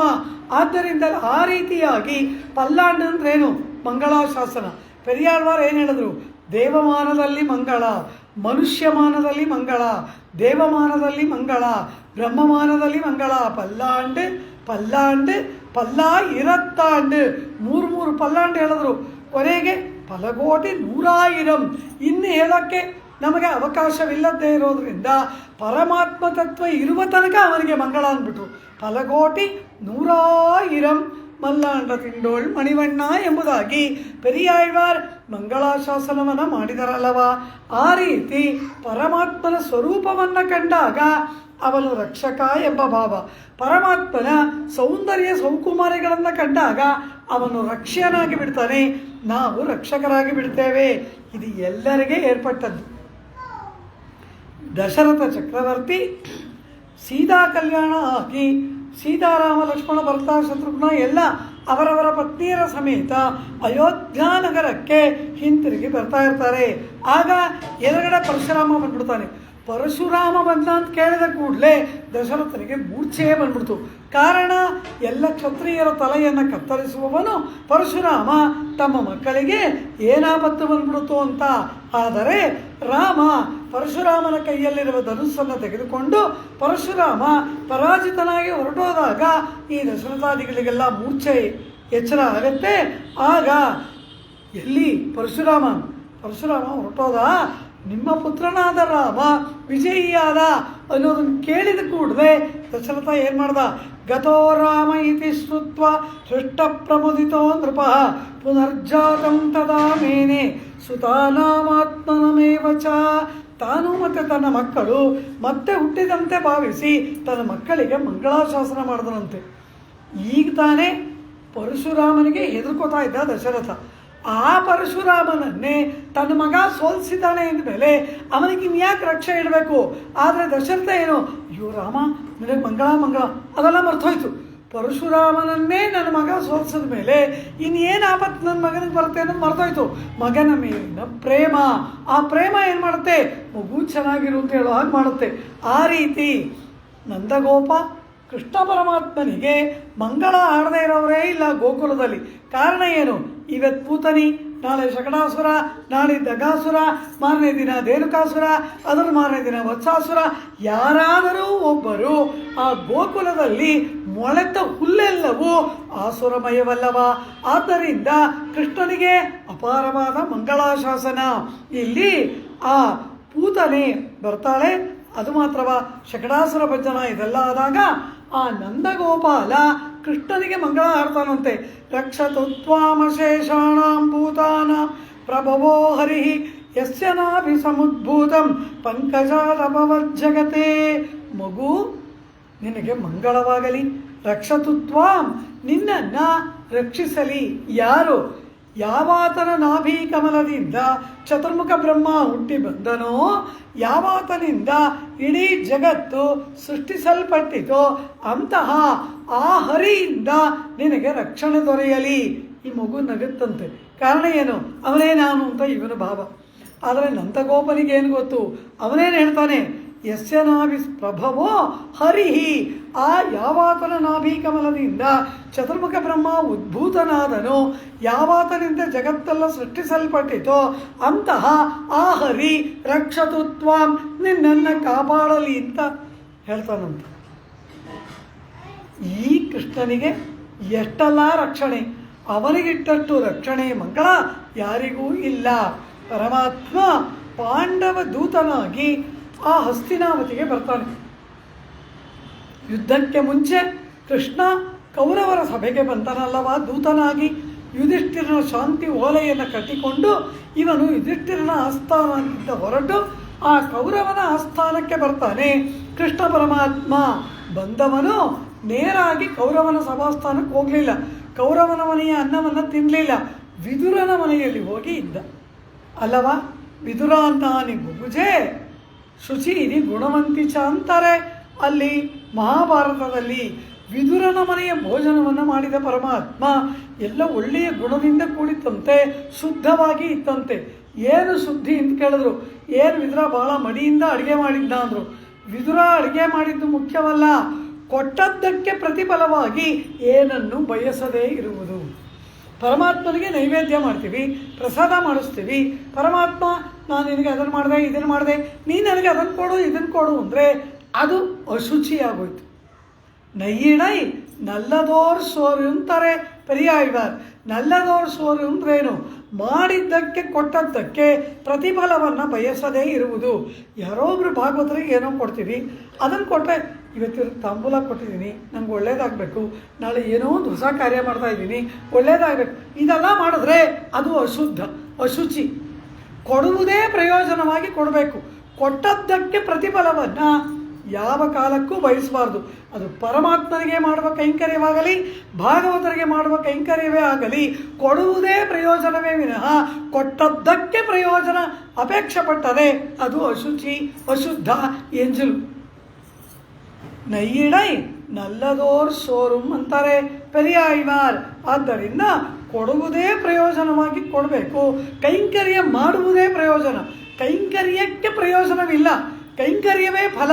ಕೈಂಕರ್ಯಕ್ಕೆ ಒಂದು ಫಲವಿಲ್ಲ, ಕೈಂಕರ್ಯವೇ ಫಲ. ಆ ರೀತಿ ಅದು ವಿದುರನ ಮನೆಯಲ್ಲಿತ್ತು. ಆ ಪರಮಾತ್ಮ ಅಲ್ಲಿ ಭೋಜನವನ್ನು ಮಾಡಿದನಲ್ಲ, ವಿದುರನ ಮನೆಗೆ ಪರಮಾತ್ಮ ಹೋಗ್ತಾನೆ. ಹೋದ ಕೂಡಲೇ ಬಂದವನಿಗೆ ಪಾದವನ್ನು ತೊಳೆದು ಬಂದು ಕುಳಿತುಕೋ ಅಂತ ಹೇಳಬೇಕಲ್ಲ. ಕೃಷ್ಣ ವಿದುರನ ಮನೆಯಲ್ಲಿರುವ ಆಸನದ ಮೇಲೆ ಹೋಗಿ ಕೂತ್ಕೋಬೇಕು. ಕೃಷ್ಣ ಕೃಷ್ಣ ಇರು ಇರು ಇರು ಅಂದಂತೆ. ಯಾರಾದರೂ ಮನೆಗೆ ಬಂದು ಕೂತ್ಕೊಳ್ಳೋಕೆ ಬಂದರೆ ಕೂತ್ಕೋಬೇಡಿ ಕೂತ್ಕೋಬೇಡಿ ಅಂದರೆ ಅದು ಒಂದು ಅಪಮಾನ ಮಾಡಿದಾಗಲ್ವಾ. ಆದರೆ ವಿದುರ ಏನು ಮಾಡ್ದ? ಕುಳಿತುಕೊಳ್ಳುವುದಕ್ಕೆ ಬಂದಾಗ ಇರು ಇರು ಅಂತ ಹೇಳಿಬಿಟ್ಟು ತಾನು ಹೋಗಿ ಆ ಆಸನದ ಮೇಲೆ ಕುಳಿತುಕೊಂಡು ಹತ್ತೋದು, ಕೂತ್ಕೊಳ್ಳೋದು, ಅದನ್ನು ಮುಟ್ಟಿ ಮುಟ್ಟಿ ನೋಡೋದು, 2-3 ಸಾರಿ ಎದ್ದು ಕೂತು ಮಾಡಿ ಆ ಆಸನವನ್ನೆಲ್ಲ ಮುಟ್ಟಿ ಮುಟ್ಟಿ ಅಮುಕಿ ನೋಡಿ ಆಮೇಲೆ ಕೃಷ್ಣ ಈಗ ಬಂದು ಕುಳಿತುಕೋ ಎಂಬುದಾಗಿ ಹೇಳದಂತೆ. ಸಂಸ್ಪೃಶನ್ನಾಸನಂ ಶೌರೇಗೆ ವಿದುರಸ್ಸ ಮಹಾಮತಿ ಎಂಬುದಾಗಿ ವ್ಯಾಸರು ಹೇಳ್ತಾರೆ ಉದ್ಯೋಗ ಪರ್ವದಲ್ಲಿ. ಅಂದರೆ ಕಾರಣ ಏನು? ಈ ವಿದುರನಿಗೆ ತನ್ನ ಮೇಲೆ ಸಂದೇಹವಂತೆ. ಅದೇನು? ಆ ದುರ್ಯೋಧನ ಕೃಷ್ಣನಿಗೆ ಹುಸಿಯಾದ ಆಸನವನ್ನು ಇಡ್ತಾನೆ. ಕೃಷ್ಣ ಕೂತ್ಕೊಂಡ್ರೆ ಅದು ಬಿದ್ದೋಗಿ ಪಾತಾಳಕ್ಕೆ ಬಿದ್ದೋಗಬೇಕು, ಅಲ್ಲಿ ಕೃಷ್ಣನನ್ನು ಬಂಧಿಸಬೇಕು. ಏನೇನೋ ದುರ್ಯೋಧನನ ಕುಯುಕ್ತಿಗಳೆಲ್ಲ ಇದೆ ಅಲ್ಲವಾ. ಅಂತಹ ದುಷ್ಟ ಬುದ್ಧಿಯುಳ್ಳ ದುರ್ಯೋಧನನ ಅನ್ನವನ್ನು ತಿಂದವನು ನಾನು, ನನಗೂ ಅಂತ ದುರ್ಬುದ್ಧಿ ಎಲ್ಲಾದರೂ ಬಂದ್ಬಿಟ್ಟಿದೆಯೇನೋ ಅಂತ ಅವನ ಮೇಲೆ ಅವನಿಗೆ ಸಂದೇಹವಂತೆ. ಆದ್ದರಿಂದ ಕೃಷ್ಣನಿಗೆ ತಾನಿಟ್ಟ ಆಸನವನ್ನು ಅವನೇ ಪರೀಕ್ಷೆ ಮಾಡಿ ಮಾಡಿ ನೋಡ್ತಾನಂತೆ. ದುರ್ಯೋಧನನ ತಿಂದಿದ್ದೀನಿ, ಆ ಬುದ್ಧಿ ನನಗೆಲ್ಲರೂ ಬಂದ್ಬಿಟ್ಟು ನಾನು ಏನಾದರೂ ಹುಸಿ ಆಸನ ಇಟ್ಬಿಟ್ಟಿದ್ದೀನ ಎಂಬುದಕ್ಕಾಗಿ ತಾನೇ ಕುಳಿತು ಮುಟ್ಟಿ ಮುಟ್ಟಿ ನೋಡ್ತಾನಂತೆ. ಅವನನ್ನು ವ್ಯಾಸರು ಮಹಾಮತಿ ಮಹಾಮತಿ ಅಂದರು. ನೋಡೋರ್ಗೆ ಏನನ್ಸುತ್ತೆ, ಇದ್ಯಾಕೆ ನಿಮ್ಗೆ ಹುಚ್ಚನಂಗೆ ಆಡ್ತಾ ಇದ್ದಾನೆ ಅಂತ. ಆದರೆ ವ್ಯಾಸ ಭಗವಾನರು ಆ ಹುಚ್ಚನಂತಾಡುವ ವಿದುರನನ್ನು ಮಹಾಮತಿ ಅಂದರು. ಕಾರಣ ಕೃಷ್ಣನ ಮೇಲಿನ ಪ್ರೇಮ. ನಾನೇನಾದರೂ ಆಸನದಲ್ಲಿ ಮುಳ್ಳಿಟ್ಬಿಟ್ಟಿದ್ದೀನಾ, ನಾನೇನಾದರೂ ಹುಸಿಯಾಸನ ಇಟ್ಬಿಟ್ಟಿದ್ದೀನ, ಕೃಷ್ಣನಿಗೆ ಆಪತ್ತು ಬರೋ ಅಂಥದ್ದು ಏನಾದರೂ ಅದ್ರ ಮೇಲೆ ನಾನೇ ಇಟ್ಬಿಟ್ಟಿದ್ರೆ ಅದಕ್ಕಾಗಿ ತನ್ನ ಮೇಲೆ ತನಗೇ ನಂಬಿಕೆ ಇಲ್ಲದೆ ಇರೋದಕ್ಕೆ ಕಾರಣ ಕೃಷ್ಣನ ಮೇಲಿನ ಗಾಢ ಪ್ರೇಮ. ಆದ್ದರಿಂದ ಕೃಷ್ಣನಿಗಾಗಿ ಇಟ್ಟ ಆಸನವನ್ನು ಸ್ಪೃಶನ್ ಅಲ್ಲ ಸಂಸ್ಪೃಶನ್ ಚೆನ್ನಾಗಿ ಅಂಕಿ ಅಂಕಿ ಮುಟ್ಟಿ ಮುಟ್ಟಿ ಮುಟ್ಟಿ ನೋಡ್ತಾನಂತೆ. ವಿದುರಸ್ಸ ಮಹಾಮತಿ, ವಿದುರನಾದವನು ಮಹಾಮತಿ ಎಂದರು. ಕಾರಣ ಕೃಷ್ಣನ ವಿಷಯದಲ್ಲಿ ವಿದುರನಿಗೆ ಇರುವ ಮಂಗಳಾಶಾಸನ ತತ್ಪರತೆ, ಅವನ ಮೇಲಿನ ಪ್ರೇಮ. ಅಯೋಧ್ಯಾವಾಸಿ ಜನಗಳಿನ್ನೇನು, ಸ್ತ್ರೀಯೋ ವೃದ್ಧಸ್ತರುಣ್ಯಶ್ಚ ಸಾಯಂ ಪ್ರಾತಃ ಸಮಾಹಿತಃ ಸರ್ವಾನ್ ದೇವಾನ್ ನಮಸ್ಯಂತಿ ರಾಮಸ್ಯಾರ್ಥೇ ಯಶಸ್ವಿನಃ. ಆ ಅಯೋಧ್ಯೆಯಲ್ಲಿ ಇರ್ತಕ್ಕಂತಹ ಬಾಲರು, ವೃದ್ಧರು, ತರುಣರು, ಮಕ್ಕಳು, ಸ್ತ್ರೀಯರು, ಯುವತಿಯರು ಎಲ್ಲರೂ ಕೂಡ ಬೆಳಗ್ಗೆ ಸಾಯಂಕಾಲ ಮಧ್ಯಾಹ್ನ ಅವ್ರಿಗೆಲ್ಲ ಏನು ಕೆಲಸ, ಯಾರಾದರೂ ಒಂದು ಕಲ್ಲು ತೋರಿಸ್ಬಿಟ್ಟು ಇದು ದೇವರು ಅಂದ್ರೆ ಸಾಕು ತಕ್ಷಣ ಅಡ್ಬೀಳ್ತಾರಂತೆ, ನಮ್ಮ ರಾಮನ್ ಚೆನ್ನಾಗಿಟ್ಟಿರು ಅಂತಾರಂತೆ. ತಮಗಾಗಿ ಏನೂ ಕೇಳ್ಕೊಳ್ಳೋದಂತೆ. ಸಾಯಂ ಪ್ರಾತಃ ಸಮಾಹಿತಃ, ಸಾಯಂಕಾಲ ಬೆಳಗ್ಗೆ ಆದರೆ ಸಾಕು ಸರ್ವಾನು ದೇವಾನು, ಕಂಡ ದೇವತೆಗಳ ಕಾಲಗೆಲ್ಲ ಬೀಳ್ತಾರಂತೆ. ಯಾತಕ್ಕಾಗಿ? ರಾಮಸ್ಯಾರ್ಥೆ, ರಾಮನ ಮೇಲಿನ ಪ್ರೇಮದಿಂದ ರಾಮನಿಗೆ ಮಂಗಳವಾಗಬೇಕು ಎಂಬುದಕ್ಕಾಗಿ. ಸ್ತ್ರೀಯೋ ವೃದ್ಧಸ್ತರುಣ್ಯಶ್ಚ, ಎಲ್ಲ ತರುಣರು, ವೃದ್ಧರು, ಸ್ತ್ರೀಯರು, ಬಾಲರು, ಮಕ್ಕಳು ಎಲ್ಲರೂ ಕೂಡ ಬೆಳಗ್ಗೆ ಸಾಯಂಕಾಲ ಕಂಡ ದೇವರ ಕಾಲಗಳಿಗೆಲ್ಲ ಬಿದ್ದು ರಾಮನಿಗೆ ಮಂಗಳವಾಗಬೇಕು ಅಂತ ಪ್ರಾರ್ಥನೆ ಮಾಡ್ತಾರಂತೆ. ಕಾರಣ ಏನು? ರಾಮ ಎಂಥವನು ಅಂತ ಇವ್ರಿಗೆ ಗೊತ್ತಿಲ್ವಾ? ವಿಶ್ವಾಮಿತ್ರರ ಹಿಂದೆ ಹೋಗಿ ತಾಟಕಾ ವಧೆಯನ್ನು ಮಾಡಿ, ಮಾರೀಚ ಸುಬಾಹುವನ್ನು ವಧೆ ಮಾಡಿ, ಸೀತಾ ಕಲ್ಯಾಣದಲ್ಲಿ ರುದ್ರಧನುಸ್ಸನ್ನು ಭಂಗ ಮಾಡಿ ಮಹಾವೀರನಾಗಿ ಬಂದವನು ರಾಮ ಅನ್ನೋದು ಇವ್ರಿಗೆ ಗೊತ್ತಿಲ್ವಾ? ಆದರೂ ಕೂಡ ರಾಮನ ಮೇಲಿನ ಪ್ರೇಮ. ರಾಮಸ್ಯಾರ್ಥೇ ಯಶಸ್ವಿನಃ, ರಾಮನಿಗೆ ಏನಾಪತ್ತು ಬರ್ತು ಅಂತ ಭಯ ಇವರಿಗೆ, ಪ್ರಾರ್ಥನೆಯನ್ನು ಮಾಡ್ತಾರಂತೆ. ಇವರೆಲ್ಲ ಆದರೆ ರಾಮನನ್ನು ಸ್ವಲ್ಪ ದೂರದಿಂದ ನೋಡಿದವರು, ಆದರೆ ಅಂತರಂಗವಾಗಿ ರಾಮನನ್ನು ಪೂರ್ಣವಾಗಿ ಅರಿತು ಅನವರತ ರಾಮನನ್ನು ಅನುಭವಿಸುವವಳು ಸೀತೆ. ಅವಳೇನು ಮಾಡಿದ್ಲು? ಪಟ್ಟಾಭಿಷೇಕಕ್ಕಾಗಿ ಸ್ವಹಸ್ತದಿಂದ ಆ ರಾಮನಿಗೆ ಅಲಂಕಾರವನ್ನು ಮಾಡ್ತಾಳೆ. ಆ ಸೀತಾ, ರಾಮ ಅಲಂಕಾರವನ್ನು ಮುಗಿಸಿಕೊಂಡು ಪಟ್ಟಾಭಿಷೇಕ ಮಾಡಿಕೊಳ್ಳುವುದಕ್ಕಾಗಿ ಅಂತಃಪುರದಿಂದ ಹೊರಗೆ ಬರ್ತಾನೆ. ಹಾಗೆ ಬರುವಾಗ ಅಂತಃಪುರದ ತಲೆಬಾಗಿಲಿನವರೆಗೂ ಬರ್ತಾಳೆ ಸೀತಾ. ಬಂದವಳು ನಿನ್ನ ಭುಜಗಳನ್ನು ಇಂದ್ರ ಕಾಪಾಡಲಿ, ನಿನ್ನ ನಾಭಿಯನ್ನು ವರುಣ ಕಾಪಾಡಲಿ, ನಿನ್ನ ಕಣ್ಣುಗಳನ್ನು ಆದಿತ್ಯ ಕಾಪಾಡಲಿ, ಇದೆಲ್ಲ ರಕ್ಷೆ ಇಡ್ತಾಳೆ ರಾಮನಿಗೆ. ಯಾರಿಗೆ ತಿಳಿದಿದೆಯೋ ಬಿಟ್ಟಿದೆಯೋ, ಸೀತೆಗೆ ತನ್ನ ಪತಿ ಯಾರು ಅನ್ನೋದು ಗೊತ್ತಲ್ಲವ. ಆದರೆ ಅವಳೇನು ಮಾಡಿದ್ಲು? ಆ ರಾಮನಿಗೆ ನಖಶಿಖಾ ಅಂತ ರಕ್ಷೆ ಇಡ್ತಾಳೆ. ಪತಿ ಸಮ್ಮಾನಿತ ಸೀತಾ ಭರ್ತಾರಮಸಿತೆ ಕ್ಷಣ ಅದ್ವಾರ ಮನುವ್ರಾಜ ಮಂಗಳಾನ್ಯವಿದಧ್ಯುಷಿ. ವಾಲ್ಮೀಕಿಗಳು ಹೇಳ್ತಾರೆ, ಪತಿ ಸಮ್ಮಾನಿತ ಸೀತಾ, ಆ ಬಾಗಿಲವರೆಗೂ ಬಂದ ಸೀತೆಯನ್ನು ಪ್ರಿಯೇ ಹೋಗ್ಬಿಟ್ಟು ಬಾ, ಇಲ್ಲಿ ತನಕ ಬಂದಿದ್ದು ಸಾಕು ಅಂತೇಳಿ ತಾನು ಕೊರಳಲ್ಲಿ ತೊಟ್ಟ ಮಾಲೆಯನ್ನು ತೆಗೆದು ಅವಳ ಕೊರಳಿಗೆ ಹಾಕಿ ಹೋಗಿ ಬಾ ಪ್ರಿಯೆ ಅಂತನಂತೆ ರಾಮ. ಆಗ ಅದ್ವಾರ ಮನುವ್ರಾಜ, ಅಂತಃಪುರದ ಮಹಾದ್ವಾರದವರೆಗೂ ರಾಮನನ್ನು ಹಿಂಬಾಲಿಸಿ ಬಂದ ಸೀತೆ ಏನು ಮಾಡಿದ್ಲು? ಮಂಗಳಾನ್ಯಭಿದಧ್ಯುಷಿ, ಆ ರಾಮನಿಗೆ ಮಂಗಳವನ್ನು ಆಶಂಸನೆ ಮಾಡಿದಳು. ರಾಮನಿಗೆ ಮಂಗಳಾಶಾಸನ ಮಾಡಿದ್ರಂತೆ. ಅವಳಿಗೆ ಗೊತ್ತಿಲ್ವಾ ರಾಮನ ಶೌರ್ಯ ವೀರ್ಯ ಪರಾಕ್ರಮ? ಆದರೆ ಮಂಗಳಾಶಾಸನ ಮಾಡುವುದಕ್ಕೆ ಕಾರಣ ರಾಮನ ಮೇಲಿನ ಪ್ರೇಮ. ಅಸೀಮವಾದ ಪ್ರೇಮ ಮಿಕ್ಕೆಲ್ಲವನ್ನ ಮರೆಸಿಬಿಡುತ್ತದೆ. ಏನಾಗಿ ಬಿಡುತ್ತದೋ ಎಂಬತಕ್ಕಂತಹ ಆ ಶಂಕೆ ಮಂಗಳವನ್ನು ಹಾಡುವಂತೆ ಮಾಡುತ್ತದೆ. ಜನಕ ಆಗ್ತಾನೆ ತನ್ನ ಕಣ್ಣೆದುರುಗಡೆ ಯಾವ ಅತಿರಥ ಮಹಾರಥರಿಂದಲೂ ಕೂಡ ಮುರಿಯಲಾಗದೇ ಇದ್ದಂತಹ ರುದ್ರಧನುಸ್ಸನ್ನು ತನ್ನ ಕಣ್ಣ ಮುಂದೆಯೇ ಆ ರಾಮ ಮುರಿದದ್ದನ್ನು ಜನಕ ಕಂಡ. ಎಂಥವ್ರು ಬಂದರು, ಯಾರ ಕೈಯಿಂದನೂ ಆ ಶಿವಧನುಸ್ಸನ್ನು ಮುರಿಯೋದಿರಲಿ, ಎತ್ತೋದಕ್ಕೆ ಸಾಧ್ಯವಾಗಲಿಲ್ಲ. ಅಂತಹ ಆ ರುದ್ರಧನುಸ್ಸನ್ನು ಶ್ರೀರಾಮಚಂದ್ರ ನಾಣೇರಿಸುವುದಕ್ಕೆ ಹೋದಾಗಲೇ ಆ ಧನುಸ್ಸು ಮುರಿದೋಯ್ತಲ್ಲವ. ಇಂತಹ ಆ ರುದ್ರಧನುರ್ಭಂಗವನ್ನು ಕಣ್ಣಾರೆ ಕಂಡಿದ್ದಾನೆ ಜನಕ ಚಕ್ರವರ್ತಿ. ಆಮೇಲೆ ತನ್ನ ಮಗಳಾದ ಸೀತೆಯನ್ನು ಆ ರಾಮನಿಗೆ ಕೊಟ್ಟು ಪಾಣಿಗ್ರಹಣ ಮಾಡುವಾಗ ಆ ಜನಕ ಏನು ಹೇಳ್ತಾನೆ? ಇಯಂ ಸೀತಾ ಮಮ ಸುತ ಸಹಧರ್ಮಚರೀ ತವ ಪ್ರತೀಚ್ಛ ಚೈನಾಂ ಭದ್ರಂತೆ ಪಾಣಿಂಗೃಣೀಶ್ವ ಪಾಣಿನ. ನನ್ನ ಮಗಳ ಕೈಯನ್ನು, ಇದೋ ನನ್ನ ಮಗಳಾದ ಸೀತೆಯ ಕೈಯನ್ನು ಗ್ರಹಣ ಮಾಡು, ಪಾಣಿಗ್ರಹಣ ಮಾಡು ಅಂತ ಹೇಳ್ಬಿಟ್ಟು ಭದ್ರಂತೆ ನಿನಗೆ ಮಂಗಳವಾಗಲಿ ಅಂತಾನೆ. ಯಾರ ಕೈಯಲ್ಲೂ ಮುರಿಯೋಕ್ಕಾಗ್ದಿರೋ ರುದ್ರಧನುಸ್ಸನ್ನು ಈಗ ತಾನೇ ಮುರಿದಿದೆಯಾ? ಅವನ ಪರಾಕ್ರಮ ಶೌರ್ಯ ಕಣ್ಮುಂದೆ ನೋಡಿಬಿಟ್ಟು ಅವನಿಗೇನು ಆಪತ್ತು ಬರುತ್ತೋ ಅಂತ ಯಾಕೆ ಹೆದರ್ಕೋಬೇಕು? ರಾಮನ ಸೌಕುಮಾರ್ಯ, ರಾಮನ ಸೌಂದರ್ಯ ಸೀತೆಯೊಳಗೂಡಿದ ಮೇಲೆ ಅದು ಇನ್ನೂ ಅಧಿಕವಾದಾಗ ಆ ದಿವ್ಯ ದಂಪತಿಗಳಿಗೆ ಮಂಗಳ ಹಾಡದೆ ಇರೋದಕ್ಕಾಗತ್ತಾ? ಭದ್ರಂತೆ ಅಂತಾನೆ ಜನಕ ಚಕ್ರವರ್ತಿ. ಆಮೇಲೆ ವಿಶ್ವಾಮಿತ್ರರು ಆ ದಶರಥನ ಆಸ್ಥಾನದಲ್ಲಿ ರಾಮನನ್ನು ಯಾಗ ಸಂರಕ್ಷಣೆಗಾಗಿ ಕರೆತರುವುದಕ್ಕೆ ಹೋಗ್ತಾರೆ. ಆಗ ದಶರಥ ಹೇಳ್ತಾನೆ, ಇನ್ನು 16 ವಯಸ್ಸು ತುಂಬಿಲ್ಲ, ಊನಷೋಡಶ ವರ್ಷೋಮೆ ರಾಮೋ ರಾಜೀವ ಲೋಚನ. ಇದೆಲ್ಲವನ್ನ ಹೇಳಿ ನಾನು ಬೇಕಾದರೆ ಚತುರಂಗ ಸೈನ್ಯ ಸಮೇತನಾಗಿ ಬರ್ತೀನಿ, ನಾನು ಆ ರಾಕ್ಷಸರೊಡನೆ ಯುದ್ಧ ಮಾಡ್ತೀನಿ.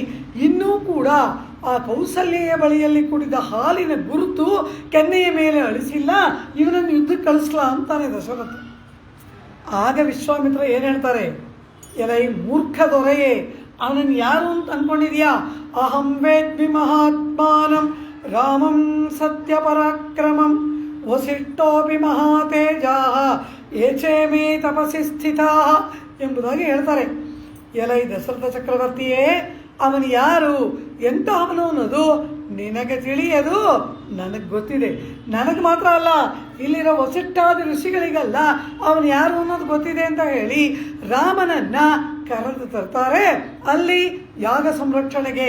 ಅದೇ ವಿಶ್ವಾಮಿತ್ರರು ಅವನು ಯಾರು ಏನು ಅಂತ ಎಲ್ಲ ತಿಳಿದಂತಹ ವಿಶ್ವಾಮಿತ್ರರು ಏನು ಮಾಡ್ತಾರೆ? ತಾಟಕ ವಧೆ ಆಗತ್ತೆ. ತಾಟಕೆಯನ್ನು ರಾಮ ವಧಿಸ್ತಾನೆ.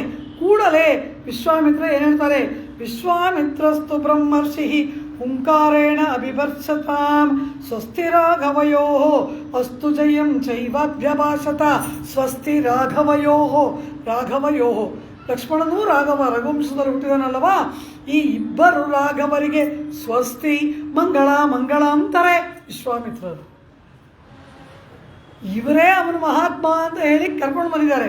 ಹಾಗೆ ಕರೆದುಕೊಂಡು ಬಂದು ಅವನು ಯಾರು ಅನ್ನೋದು ನನಗೆ ಗೊತ್ತು ಅಂತಾರೆ.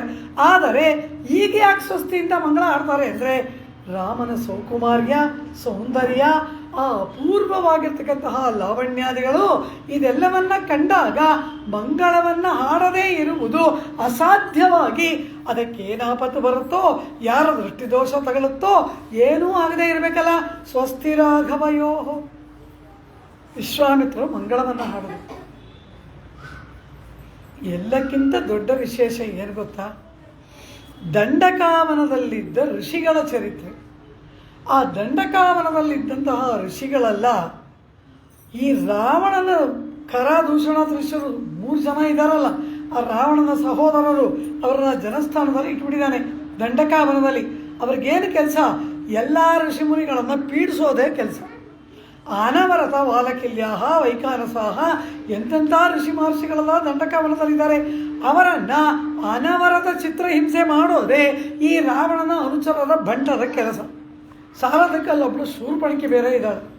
ಎಲ್ಲರನ್ನ ತಿನ್ನೋದು, ಹಿಂಸೆ ಮಾಡೋದು, ಪೀಡಿಸೋದು.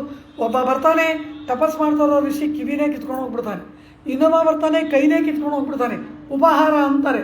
ಈ ರೀತಿ ಆ ದಂಡಕಾವನದಲ್ಲಿ ತಪಸ್ಸು ಮಾಡುವವರೆಲ್ಲ ಅಂಗವಿಕಲರಾಗ್ಬಿಟ್ಟಿದ್ದಾರಂತೆ. ಋಷಿಗಳಲ್ಲ, ಅವರ ಜಪ ತಪ ಹೋಮ ಹವನಗಳಿಗೆಲ್ಲ ನಿತ್ಯ ವಿಘ್ನ. ಆ ದಂಡಕಾವನವನ್ನು ರಾಮ ಪ್ರವೇಶಿಸಿ ಆ ರಾವಣನ ಅನುಚರರನ್ನು ನಿರಸನ ಮಾಡಬೇಕು ಅನ್ನೋದು ಈ ಋಷಿಗಳಿಗೆ ಗೊತ್ತಿದೆ. ಪರಮಾತ್ಮ ರಾಮನಾಗಿ ಅವತಾರ ಮಾಡ್ತಾನೆ, ಅವನು ಬರ್ತಾನೆ ಇಲ್ಲಿ ಇನ್ನೂ ತಿಳಿದಿದೆ. ಆದರೆ ಈ ನಿತ್ಯ ಚಿತ್ರ ಹಿಂಸೆಯನ್ನು ತಾಳುವವರಾರು? ಅವ್ರು ನೋಡ್ತಾರಂತೆ, ಅಯ್ಯೋ ಈಗಿನ್ನ ದಶರಥ ಯಾಗ ಮಾಡ್ತಾ ಇದ್ದಾನ, ಈಗ ತಾನೇ ಆ ಅಗ್ನಿಯಲ್ಲಿ ಪಾಯಸ ಪುರುಷ ಬಂದನ, ಈಗ ಕೌಸಲ್ಯ ಸುಮಿತ್ರೆ ಕೈಕೇಯಿಯರು ಪಾಯಸ ಕುಡಿದ್ರ, ಈಗ ಗರ್ಭಧಾರಣೆಯ, ಇನ್ನು ಈಗ ತಾನು ರಾಮ ಹುಟ್ಟದ್ನ. ಅಯ್ಯೋ, ಈ ರಾಮ ಯಾವತ್ತಪ್ಪ ದೊಡ್ಡವನಾಗೋದು, ಯಾವತ್ತಪ್ಪ ದಂಡಕಾವನಕ್ಕೆ ಬರೋದು ಎಂಬುದಾಗಿ ರಾಮ ಹುಟ್ಟುವುದಕ್ಕೆ ಮುಂಚಿನಿಂದಲೇ ದಂಡಕಾವನಕ್ಕೆ ಬರೋದನ್ನು ಕಾಯ್ತಾ ಇದ್ದಾರಂತೆ. ರಾಮ ಆ ಪಾಯಸ ಪ್ರಧಾನವಾಯಿತು, ಕೌಸಲ್ಯ ಸುಮಿತ್ರೆಯರೆಲ್ಲ ಗರ್ಭ ಧರಿಸಿದ್ರು, ರಾಮ ಜನನ ವಿಶ್ವಾಮಿತ್ರರಿಂದ ಹೋದದ್ದಾಯಿತು. ಸೀತಾ ಕಲ್ಯಾಣ ನಡೀತಾ ಇದೆ. ದಂಡಕಾವನದಲ್ಲಿರೋ ಋಷಿಗಳೆಲ್ಲ ಏನು, ಇನ್ನು ಈಗ ತಾನು ಸೀತೆ ವಿವಾಹ ಆಗ್ತಾ ಇದ್ದಾನ, ಯಾವತ್ತಪ್ಪ ರಾವಣ ಇವಳನ್ನು ಅಪಹರಣ ಮಾಡೋದು, ಇದು ಇವರ ಚಿಂತೆ. ಆ ಅಪಹರಣ ಆಗಬೇಕು ಅಂದರೆ ಅವ್ರು ಮೊದಲು ಕಾಡಿಗೆ ಬರಬೇಕಲ್ಲ, ಇದು ಇವರುಗಳ ಚಿಂತೆ. ಇನ್ನೂ ಈಗ ತಾನೇ ಸೀತಾ ಕಲ್ಯಾಣವ, ಯಾವತ್ತಪ್ಪ ಈ ಸೀತೆ ಅಪಹರಣ ಆಗುತ್ತೆ, ಯಾವತ್ತಪ್ಪ ರಾಮ ಕಾಡಿಗೆ ಬರ್ತಾನೆ, ಯಾವತ್ತು ಕೈಕೇಯಿ ವರ ಕೇಳ್ತಾಳೆ, ಇದೆಲ್ಲಕ್ಕೂ ಕಾಯ್ತಾ ಇದ್ದಾರೆ. ಹಂತವಾಗಿ ರಾಮ ದಂಡಕಾವನಕ್ಕೆ ಬರಬೇಕಾದಂತಹ ಆ ಗಳಿಗೆಗಾಗಿ ಪ್ರತಿ ಗಳಿಗೆ ಕಾದು ನಿರೀಕ್ಷೆ ಮಾಡಿದವರು ಆ ದಂಡಕಾವನದಲ್ಲಿದ್ದ ಋಷಿಗಳು. ಲಕ್ಷಗಟ್ಟಲೆ ಋಷಿಗಳಿದ್ದಾರೆ. ರಾಮ ಇವರ ಅಪೇಕ್ಷೆಯಂತೆ ಕೈಕೇಯಿ ವರವನ್ನು ಕೇಳಿಕೊಂಡು ಆಯಿತು, ವನಪ್ರಯಾಣ ಎಲ್ಲ ಆಯಿತು. ಆ ಗಂಗಾ ನದಿ, ಸರಿಯೂ ನದಿ, ಗಂಗಾ ನದಿಯನ್ನು ದಾಟಿ ದಂಡಕಾವನವನ್ನು ಶೋಭಯಂ ದಂಡಕಾರಣ್ಯಂ ಪ್ರವೇಶ ಮಾಡಿದ್ರು. ಇವರೆಲ್ಲರೂ ಕೂಡ ಆ ಸಮಯದಲ್ಲಿ ಏನಾಯಿತು, ರಾಮ ಬರ್ತಾನ ಅಂತ ರಾಮಾವತಾರ ಆಗುವುದಕ್ಕೆ ಮುಂಚಿನಿಂದ ಗಳಿಗೆ ಎದುರು ನೋಡಿದವರು ಈ ಋಷಿಗಳಲ್ಲವ. ರಾಮ ದಂಡಕಾವನವನ್ನು ಪ್ರವೇಶ ಮಾಡಿದ ಅಂತ ಕೂಡಲೇ ಎಲ್ಲ ಋಷಿಗಳು ಗುಂಪಾಗಿ ಬಂದ್ಬಿಟ್ರು. ಲಕ್ಷಗಟ್ಟಲೆ ಋಷಿಗಳು ರಾಮ ದರ್ಶನ ಮಾಡುವುದಕ್ಕೆ ಅವರೆಲ್ಲರೂ ಬಂದರು. ತೇತಂ ಸೋಮಮಿವೋದ್ಯಂತಂ ದೃಷ್ಟಾ ವೈ ಧರ್ಮಚಾರಿಣ. ಆ ಸೋಮಮಿವೋದ್ಯಂತಂ, ಆ ದಂಡಕಾವನ ಕತ್ತಲೆಯ ಗೂಡು. ಯಾಕೆ ಅಂದರು, ದಟ್ಟವಾಗಿ ಮರಗಳು ಬೆಳೆದುಬಿಟ್ಟಿದೆ, ಒಂದು ಮರ ಇನ್ನೊಂದು ಮರದ ಜೊತೆ ಹೀಗೆ ಹೆಣ್ಕೊಂಡು ಬಿಟ್ಟಿದೆಯಂತೆ. ಸೂರ್ಯ ಕಿರಣಗಳೇ ಒಳಗೆ ಬರುವುದಕ್ಕೆ ಸಾಧ್ಯವಾಗದಂತಹ ಆ ದಂಡಕಾವನ. ಅದಕ್ಕೆ ಮೇಲೆ ಈ ರಾವಣನ ಕಡೆಯವರಿದ್ದಾರಲ್ಲ, ಇವರ ಭಯ, ಆ ಅಜ್ಞಾನ, ಆ ಕತ್ತಲೆ ಬೇರೆ ಅಲ್ಲಿ ಕೂತ್ಕೊಂಡಿದೆ. ಆ ಸ್ಥಳವಾದಂತಹ ಆ ಇರುಳಿನಿಂದ ಕೂಡಿದ ಆ ದಂಡಕಾವನದಲ್ಲಿ ಚಂದ್ರೋದಯವಾದಂತೆ ರಾಮ ಬಂದ. ರಾಮ ಸೂರ್ಯವಂಶದವನು, ಇಕ್ಷ್ವಾಕು ವಂಶದಲ್ಲಿ ಹುಟ್ಟಿದವನು ರಾಮ. வெங்கதிரோன் குலத்துக்கு ஓர் விளக்காய் ತೋನ್ನಿಂತರೆ ಪೆರುಮಾಳ್ ತಿರುಮಲೆಯಲ್ಲಿ ಕುಲಶೇಖರಾಯ್ವಾರ್. ಸೂರ್ಯನ ಕುಲದಲ್ಲಿ ಸೂರ್ಯನಿಗೆ ಬೆಳಕು ತೋರಿಸುವಂತೆ ಹುಟ್ಟಿದವನಿವನು ಅಂತಾರೆ. ಆ ರೀತಿ ಇರುವವನನ್ನು ಚಂದ್ರ ಅಂತಾರೆ ವಾಲ್ಮೀಕಿ. ಕಾರಣ ಏನು, ಸೂರ್ಯ ಅಂದರೆ ಅದು ತಾಪ, ಸುಡುವಂತಹದ್ದು. ಈ ಋಷಿಗಳೆಲ್ಲ ಈಗಲೇ ತಾಪದಲ್ಲಿ ಬೇಯ್ತಾ ಇದ್ದಾರೆ. ರಾವಣನ ಕಡೆಯವರ ಹಿಂಸೆಯ ತಾಪ ಇವರನ್ನು ಬೇಯಿಸ್ತಾ ಇದೆ. ಇವರಿಗೆ ರಾಮ ಶೀತಲವಾದ, ತಂಪಾದ, ಆಹ್ಲಾದಕರನಾದ ಚಂದ್ರನಂತೆ ಬಂದ. ತೇತಂ ಸೋಮಮಿವೋದ್ಯಂತಂ, ಸೋಮ ಅಂದರೆ ಚಂದ್ರ. ತೇತಂ ಸೋಮಮಿವೋದ್ಯಂತಂ ದೃಷ್ಟಾವೈ ಧರ್ಮಚಾರಿಣ.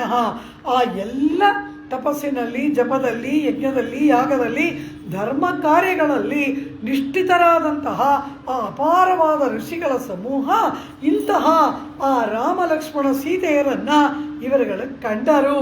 ಕಂಡ ಕೂಡಲೇ ಇವರೇನು ಹೇಳಬೇಕು, ಸದ್ಯ ಬಂದ್ಯಾರಾಮ, ಮೊದಲು ಅವನನ್ನು ಓದಿಸು, ಮೊದಲು ಇವರನ್ನು ಓದಿಸು, ಮೊದಲು ಆ ರಾಕ್ಷಸನ ಕತ್ತರಿಸಾಕು, ಮೊದಲು ಶೂರ್ಪಣಿಕೆಯನ್ನು ಕತ್ತರಿಸು, ಇದನ್ನು ಕೇಳಬೇಕು. ಇದಕ್ಕಾಗಿ ತಾನೇ ಇವರು ಕಾಯ್ತಾ ಇದ್ದಾರೆ ಅವತ್ತಿಂದ. ಆದರೆ ತೇತಂ ಸೋಮಮಿವೋದ್ಯಂತಂ ದೃಷ್ಟಾವೈ ಧರ್ಮಚಾರಿಣ. ಹಾಗೆ ಬಂದ ಆ ರಾಮನನ್ನು, ಚಂದ್ರೋದಯವಾದಂತೆ ಬಂದಂತಹ ಆ ರಾಮನನ್ನು ಕಂಡ ಕೂಡಲೇ ಈ ಋಷಿಗಳಿಗೆ ರಾವಣ, ಖರ, ದೂಷಣ, ತ್ರಿಶಿರಸು, ಶೂರ್ಪಣಕಿ, ಅವರ ಅನುಚರರ ಕಾಟ, ನೋವು, ಹಿಂಸೆ, ಜಪ, ತಪ, ಯಾಗ, ಯಜ್ಞ ಎಲ್ಲ ಮರ್ತೋಯ್ತು. ಮಂಗಳಾನಿ ಪ್ರಯುಂಜಾನಾ ಪ್ರತ್ಯಗೃಹ್ಣಂ ದೃಢವ್ರತಾ. ಆ ರಾಮನನ್ನು ನೋಡಿದ ಕೂಡಲೇ, ಅಯ್ಯೋ ರಾಮ, ಈ ದುಷ್ಟವು ಇಷ್ಟವಾದ ಕಾಡಿಗೆ ಯಾಕೆ ಬಂದೆ, ನಿನಗೆ ಮಂಗಳ. ಬರ್ತಾನ ಅಂತ ಕಾಯ್ತಾ ಇದ್ದವರು ಈಗ ಬಂದಾಗ ಏನು ಹೇಳ್ತಾರೆ, ಮಂಗಳಾನಿ ಪ್ರಯುಂಜಾನಾ ಪ್ರತ್ಯಗ್ರಣ್ಣಂ ದೃಢವ್ರತಾಃ ಅವರಲ್ಲ ಜಿತೇಂದ್ರಿಯರು, ಇಂದ್ರಿಯಗಳನ್ನು ಜಯಿಸಿದವರು, ಯಾವ ರೂಪ ಯಾವುದಕ್ಕೂ ಸೋಲುವವರಲ್ಲ. ಆದರೆ ರಾಮನ ಸೌಂದರ್ಯ ಸೌಕುಮಾರ್ಯಗಳಿಗೆ ಅವರ ಮನಸ್ಸು ಸೋತೋಯ್ತು. ಈ ಸೌಂದರ್ಯ ಸೌಕುಮಾರ್ಯಗಳಿಗೆ ಈ ದುಷ್ಟಭೂಯಿಷ್ಠವಾದ ಕಾಡಿನಲ್ಲಿ ಏನಾಪತ್ತು ಬರುತ್ತೋ ಎಂಬುದಾಗಿ ಭಯಪಟ್ಟು ಮಂಗಳಾನಿ ಪ್ರಯುಂಜಾನ, ಹೇ ರಾಮನೇ ನಿನಗೆ ಮಂಗಳ ಅಂತ. ರಾಮ ಯಾರು ಅನ್ನೋದು ಚೆನ್ನಾಗಿ ಗೊತ್ತು, ಪರಮಾತ್ಮನ ಅವತಾರ ಅನ್ನೋದು ಚೆನ್ನಾಗಿ ಗೊತ್ತು. ಪರಮಾತ್ಮನಿಗೆ ಏನಾಪತ್ತು ಬರುತ್ತೆ ಅಂತ ಇರ್ಬೋದಿತ್ತಲ್ವಾ? ಹಾಗಾಗಲಿಲ್ಲ.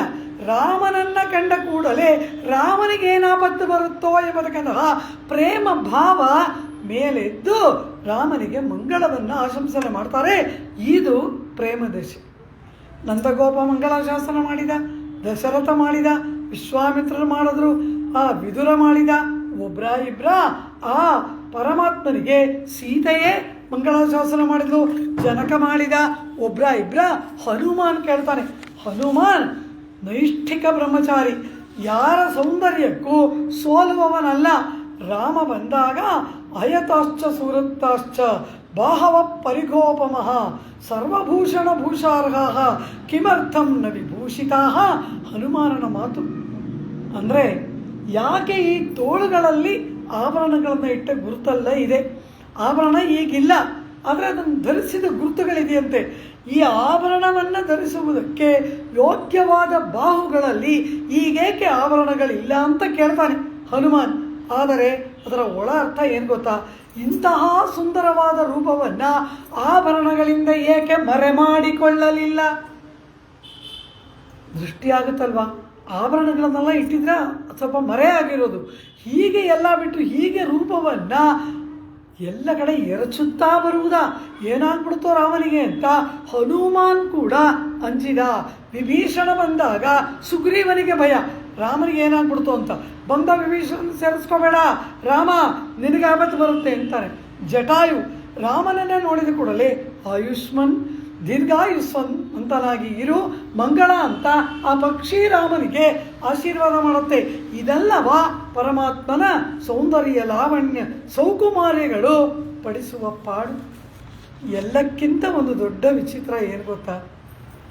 ಗುಹನ ಶೃಂಗಬೇರಿಪುರಕ್ಕೆ ಸೀತಾರಾಮ ಲಕ್ಷ್ಮಣರು ಬರ್ತಾರೆ. ವನಪ್ರಯಾಣ ಮಾಡುವಾಗ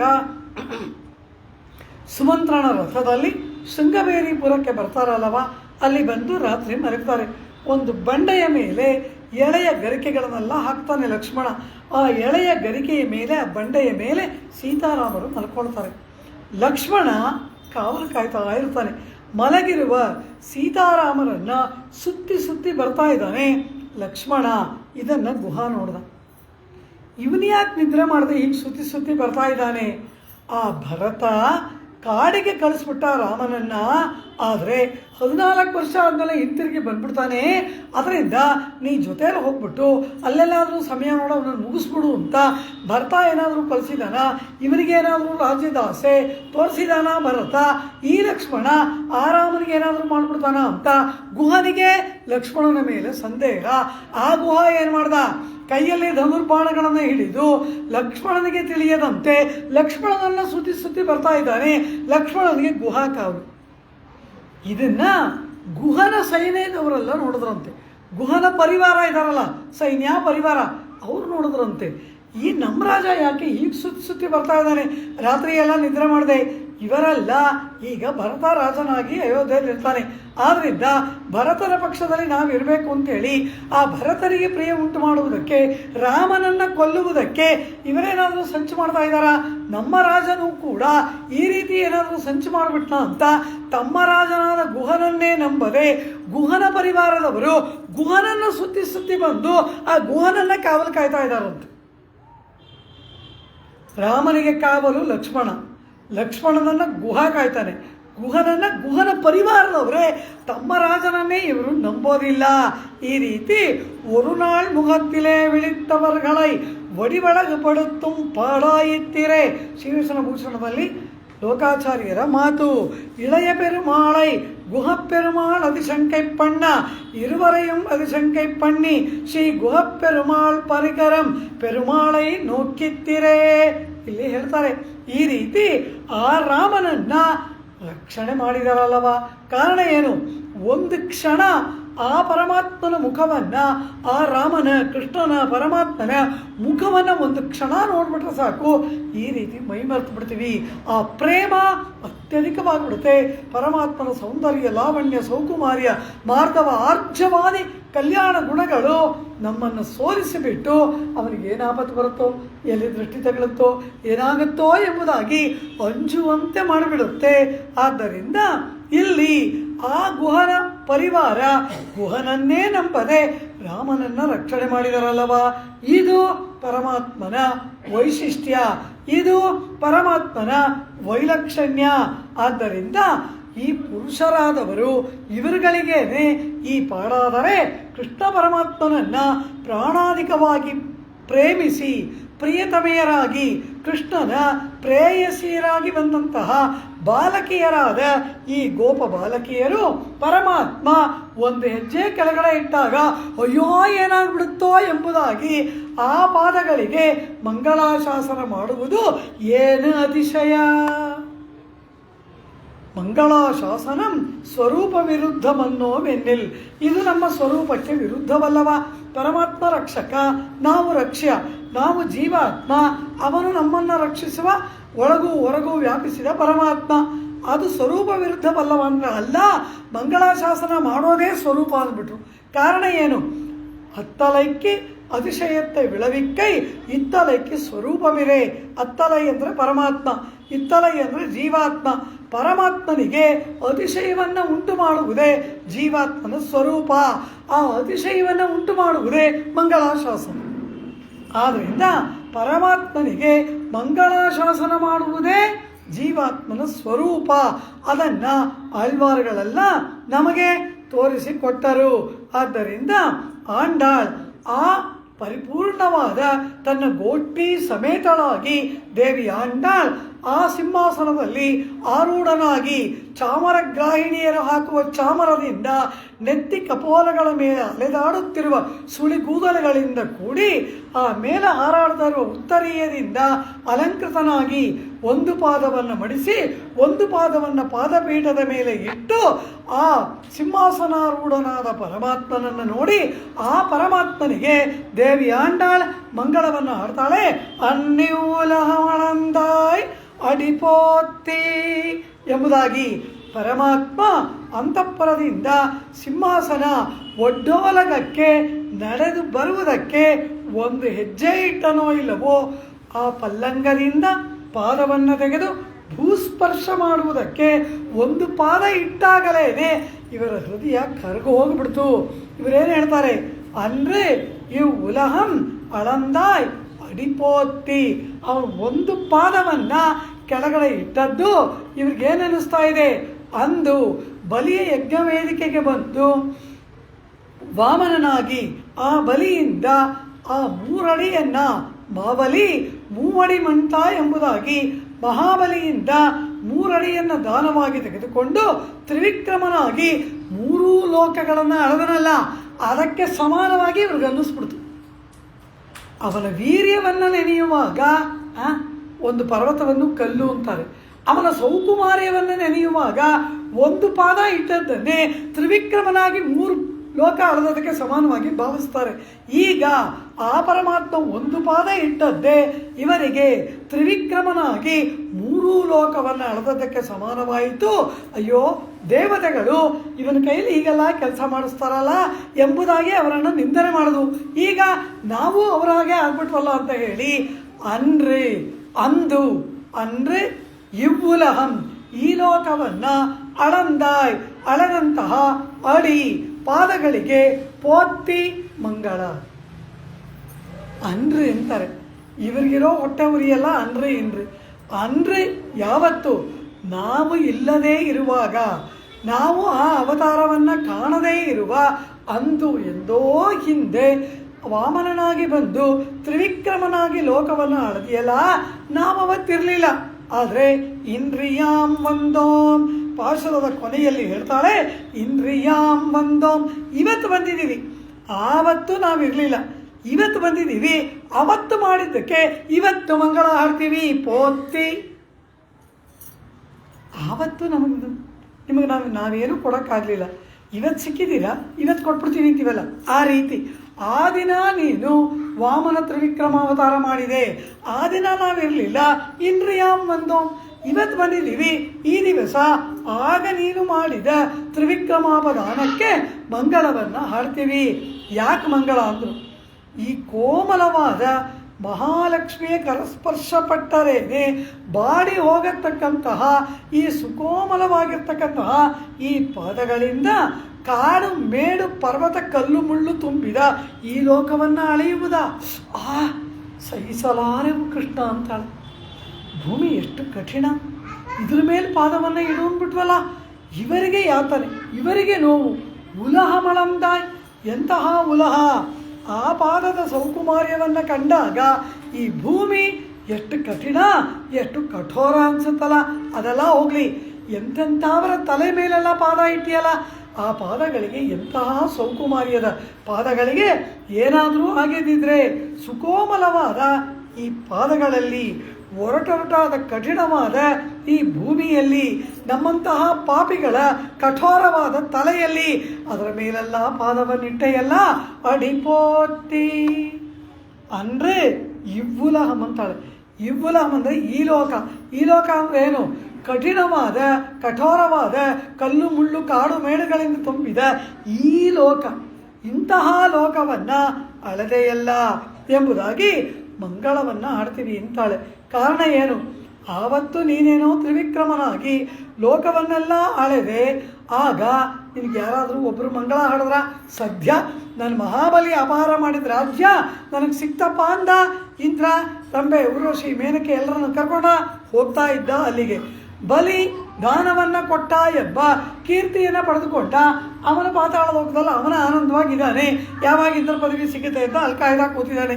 ಆದರೆ ಮುಗ್ಧ ಮನೋಹರವಾದ ವಾಮನಾವತಾರವನ್ನು ಮಾಡಿ ಅಪೂರ್ವವಾದಂತಹ ದೇವತಾ ಕಾರ್ಯಕ್ಕಾಗಿ ತ್ರಿವಿಕ್ರಮನಾಗಿ ಬೆಳೆದೆಯಲ್ಲ, ಇಂತಹ ನಿನಗೆ ಯಾರಾದರೂ ಮಂಗಳ ಹಾಡಿದ್ರ? ಒಂದು ಆರತಿ ಬೆಳಗಿದ್ರ? ಒಂದು ಮಂಗಳ ಹಾಡಿದ್ರ? ಇಂದ್ರ ಅವನಿಗೆ ಬೇಕಾದ ತಗೊಂಡ, ಅವನು ಹೋಗ್ತಿದ್ದ. ಮಹಾಬಲಿ ಕೀರ್ತಿಯನ್ನು ಪಡೆದ, ಅವನು ಹೋಗ್ತಿದ್ದ. ನಿನ್ನ ಸೌಕುಮಾರ್ಯಕ್ಕೂ ನೀನು ಮಾಡಿದ ಕಾರ್ಯಕ್ಕೂ ನಿನ್ನ ಪಾದಗಳಿಗೂ ಯಾರಾದರೂ ಒಂದು ಮಂಗಳ ಮಾಡಿದ್ರ? ಒಂದು ಸ್ವಸ್ತಿ ಹೇಳಿದ್ರ? ಏನಾದರೂ ಮಾಡಿದ್ರ? ಅಯ್ಯೋ, ಆ ಪಾದಗಳಿಂದ ಈ ಲೋಕವನ್ನಳದೆಯಲ್ಲ ಅಂದರೆ ಇವ್ವುಲಹಮಳಂದಾಯ್. ಅದಕ್ಕಾಗಿ ಆ ದಿನ ಇರಲಿಲ್ಲ, ಈ ದಿನ ಮಂಗಳ ಹಾಡ್ತೀವಿ ಪೋತಿ ಎಂಬುದಾಗಿ ಪರಮಾತ್ಮ ತ್ರಿವಿಕ್ರಮಾಪದಾನದಲ್ಲಿ ಮಾಡಿದಂತಹ ಅಪರೂಪವಾಗಿರ್ತಕ್ಕಂತಹ ಪರಮಾತ್ಮನ ಆ ಮೂರು ಲೋಕವನ್ನು ಅಳೆದ ಪಾದಗಳ ನೆನಪು ಈಗ ಭೂಮಿ ಮೇಲೆ ಒಂದಡಿ ಇಟ್ಟ ಕೂಡಲೇ ಇವರಿಗೆ ಅದೇ ನೆನಪು ಬಂದ್ಬಿಡ್ತು. ಆ ಮೂರು ಲೋಕ ಅಳೆದಕ್ಕೆ ಸಮಾನವಾಗಿ ಇವರಿಗೆ ಭಾಸಮಾನವಾಯಿತು ಅಡಿಪೋತಿ ಎಂಬುದಾಗಿ ಮಂಗಳಾಶಾಸನವನ್ನು ಮಾಡ್ತಾರೆ ಆ ಪಾದಗಳಿಗೆ. ಇಲ್ಲಿ ಆ ಕೆಲವರು ಮಂಗಳಾಶಾಸನ ಮಾಡೋದಿರಲಿ, ಕೆಲವರೆಲ್ಲ ವಿಘ್ನ ಬೇರೆ ಮಾಡಿದ್ರು. ಆ ಮಹಾಬಲಿಯ ಮಗ ಎನ್ನಿದು ಮಾಯಂ, ಎನ್ನಪ್ಪನ ಅರಿಂದಿಲ್ಲನ್ ಅಂತೇಳಿ ಈ ಮಹಾಬಲಿಗೆ ತ್ರಿವಿಕ್ರಮನಿಗೆ ಅಡ್ಡ ಹಾಕೋದಕ್ಕೆ ಬೇರೆ ಬಂದ. ಹೀಗೆ ಒಬ್ಬರು ಅಡ್ಡ ಹಾಕ್ತಾರೆ, ಒಬ್ಬರು ಬೈತಾರೆ. ಶುಕ್ರಾಚಾರ್ಯರು ಬಂದವನಿಗೆ ದಾನ ಕೊಡಬೇಡ ಅಂತಾರೆ. ಇದೆಲ್ಲವನ್ನ ಮಾಡಿದಾರಲ್ಲವ, ನಿನ್ನ ರೂಪ ಸೌಕುಮಾರ್ಯಗಳಿಗೆ ಮಂಗಳಾಶಾಸನ ಮಾತ್ರ ಯಾರೂ ಮಾಡಲಿಲ್ಲವಲ್ಲ ಎಂಬುದಾಗಿ ಇವಳು ಯಾರು? ಶೆವ್ವಡಿ ಶವ್ವಿ ತಿರುಕ್ಕಾಪ್ಪು ಎಂಬುದಾಗಿ ಮಂಗಳಾಶಾಸನ ಮಾಡುವ ಪೆರಿಯಾಳ್ವಾರರ ಪುತ್ರಿಯಲ್ಲವ. ಮಂಗಳಾಶಾಸನ ಮಾಡುವವರ ಕುಲದಲ್ಲಿ ಹುಟ್ಟಿದಾಳೆ. ಮಂಗಳಾಶಾಸನ ಇವಳಿಗೆ ಜನ್ಮಸಿದ್ಧವಾಗಿ ಬಂದಿದೆ. ಅಡಿಪೋತಿ ಅಂದ್ರೆ ಉಲಹಮಳಂದಾಯ್ ಅಡಿಪೋತಿ ಎಂಬುದಾಗಿ ಆ ಪರಮಾತ್ಮನ ಪಾದಗಳು. ತಿರುಮಣಿಸಿ ಆಳ್ವಾರ ಏನು ಹೇಳ್ತಾರೆ? ಪರಮಾತ್ಮ ಶಯನ ಮಾಡಿಕೊಂಡಿದ್ದಾನೆ ತಿರುವೆಕ್ಕ ಎಂಬತಕ್ಕಂತಹ ದಿವ್ಯ ದೇಶದಲ್ಲಿ ಶಯನ ಮಾಡಿಕೊಂಡಿದ್ದಾನೆ. ಕುಂಭಕೋಣಂ ದಿವ್ಯಕ್ಷೇತ್ರದಲ್ಲಿ ಪರಮಾತ್ಮ ಶಯನ ಮಾಡಿಕೊಂಡಿದ್ದಾನೆ. ಆ ಪರಮಾತ್ಮನನ್ನು ನೋಡಿ ಕೇಳ್ತಾರೆ, ಪರಮಾತ್ಮ ಮಲಗಿದೆಯಲ್ಲ, ಯಾಕೆ ಮಲಗಿದೆಯಾ? ನಾವು ಯಾರಾದರೂ ಮಲಗಿದ್ರೆ ಮೈ ಚೆನ್ನಾಗಿಲ್ವಾ ಅಂತ ಕೇಳ್ತೀವಿ ನೋಡಿ. ಹಾಗೆ ಪರಮಾತ್ಮನನ್ನು ಕೇಳ್ತಾರೆ ತಿರುಮಳಿಸೆಯಾಳಾರ್. ಪರಮಾತ್ಮ ಮಲ್ಕೊಂಡಿದೆಯಲ್ಲ, ನಡಂದ ಕಾಲ್ಗಳೊಂದವೋ. ರಾಮಾವತಾರವನ್ನು ಮಾಡಿ ಆ ಅಯೋಧ್ಯೆಯಿಂದ ಲಂಕಾನಗರ ತನಕ ನಡ್ಕೊಂಡು ಬಂದಿಯಲ್ಲ, ಇದ್ದದ ಪಾದಕೇನು ತಮ್ಮ ತೊಗೊಂಡು ಹೋಗ್ಬಿಟ್ಟ, ಬರೀಗಾಲಲ್ಲಿ ನಡ್ಕೊಂಡು ಬಂದಿಯಲ್ಲ, ನಡಂದ ಕಾಲ್ಗಳು ನೊಂದವೋ, ಕಾಲು ನೋವಾಗಿ ಮಲಗಿದೆಯಾ, ಅಥವಾ ಇಡಂದ ಮೈ ಕುಲುಂಗವೋ ಅಂದು ಆ ಬ್ರಹ್ಮಾಂಡ ಕಟಾಹದಿಂದ ಭೂಮಿಯನ್ನ ಕಿತ್ತು ಮೇಲಕ್ಕೆ ಎತ್ತಿದೆಯಲ್ಲ, ಆ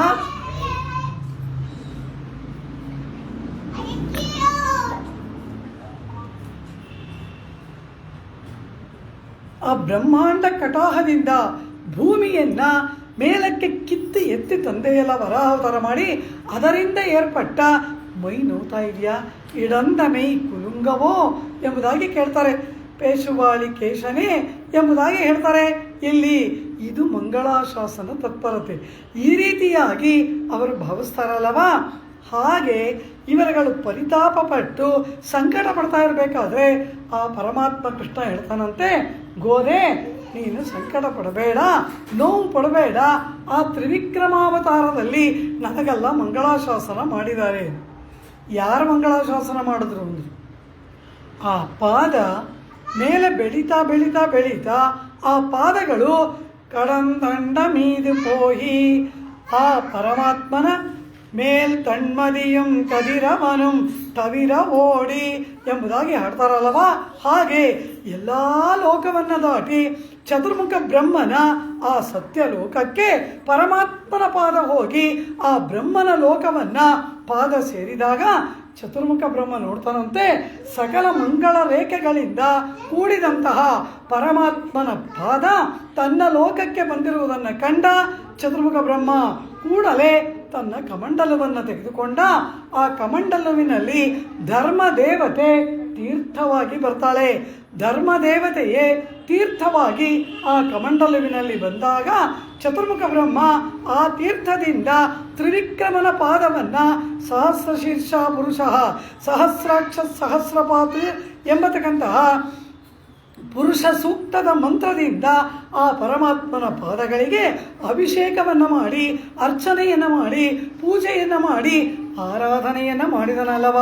ಕುರೆಕೊಂಡೆ ನಾನ್ ಮೊಹನ್ ಕುಂಡಿಗೆ ನೀರ್ ಪೆಯ್ದೆ ಮರೆಕೊಂಡ ಮಂದಿರತ್ತಾಲ್ வாழ்த்தி கரைகொண்ட கண்டத்தான் சன்னி மேலேற கழுவினான் ಅಂಡತ್ತಾನ್ ಶೇವಡಿಯಾಂಗೆ ಎಂಬುದಾಗಿ ನಾನ್ಮುಹನ್ ತಿರುವಂದಾದಿಯಲ್ಲಿ ಪಾಶುರ ಕುರೆಕೊಂಡು ನಾನ್ಮುಹನ್ ಆ ಕುಂಡಿಗೆ ನೀರು ಪೆಯ್ದು, ಕುಂಡಿಗೈ ಕಮಂಡಲು, ಕಮಂಡಲುವಿನಲ್ಲಿರುವ ತೀರ್ಥವನ್ನು ಪೆಯ್ದು ಪರಮಾತ್ಮನ ಪಾದಗಳಿಗೆ ಅಭಿಷೇಕ ಮಾಡಿ ಮರೆಕೊಂಡ ಮಂದಿರತ್ತಾಲ್ ವಾಳ್ತಿ ವೇದ ಮಂತ್ರಗಳಿಂದ ಆ ಪಾದಗಳಿಗೆ ಮಂಗಳಾಶಾಸನವನ್ನು ಮಾಡಿ, ಅದು ಪರಮಾತ್ಮನ ಶ್ರೀಪಾದ ತೀರ್ಥ, ಅವಳೇ ಗಂಗೆ.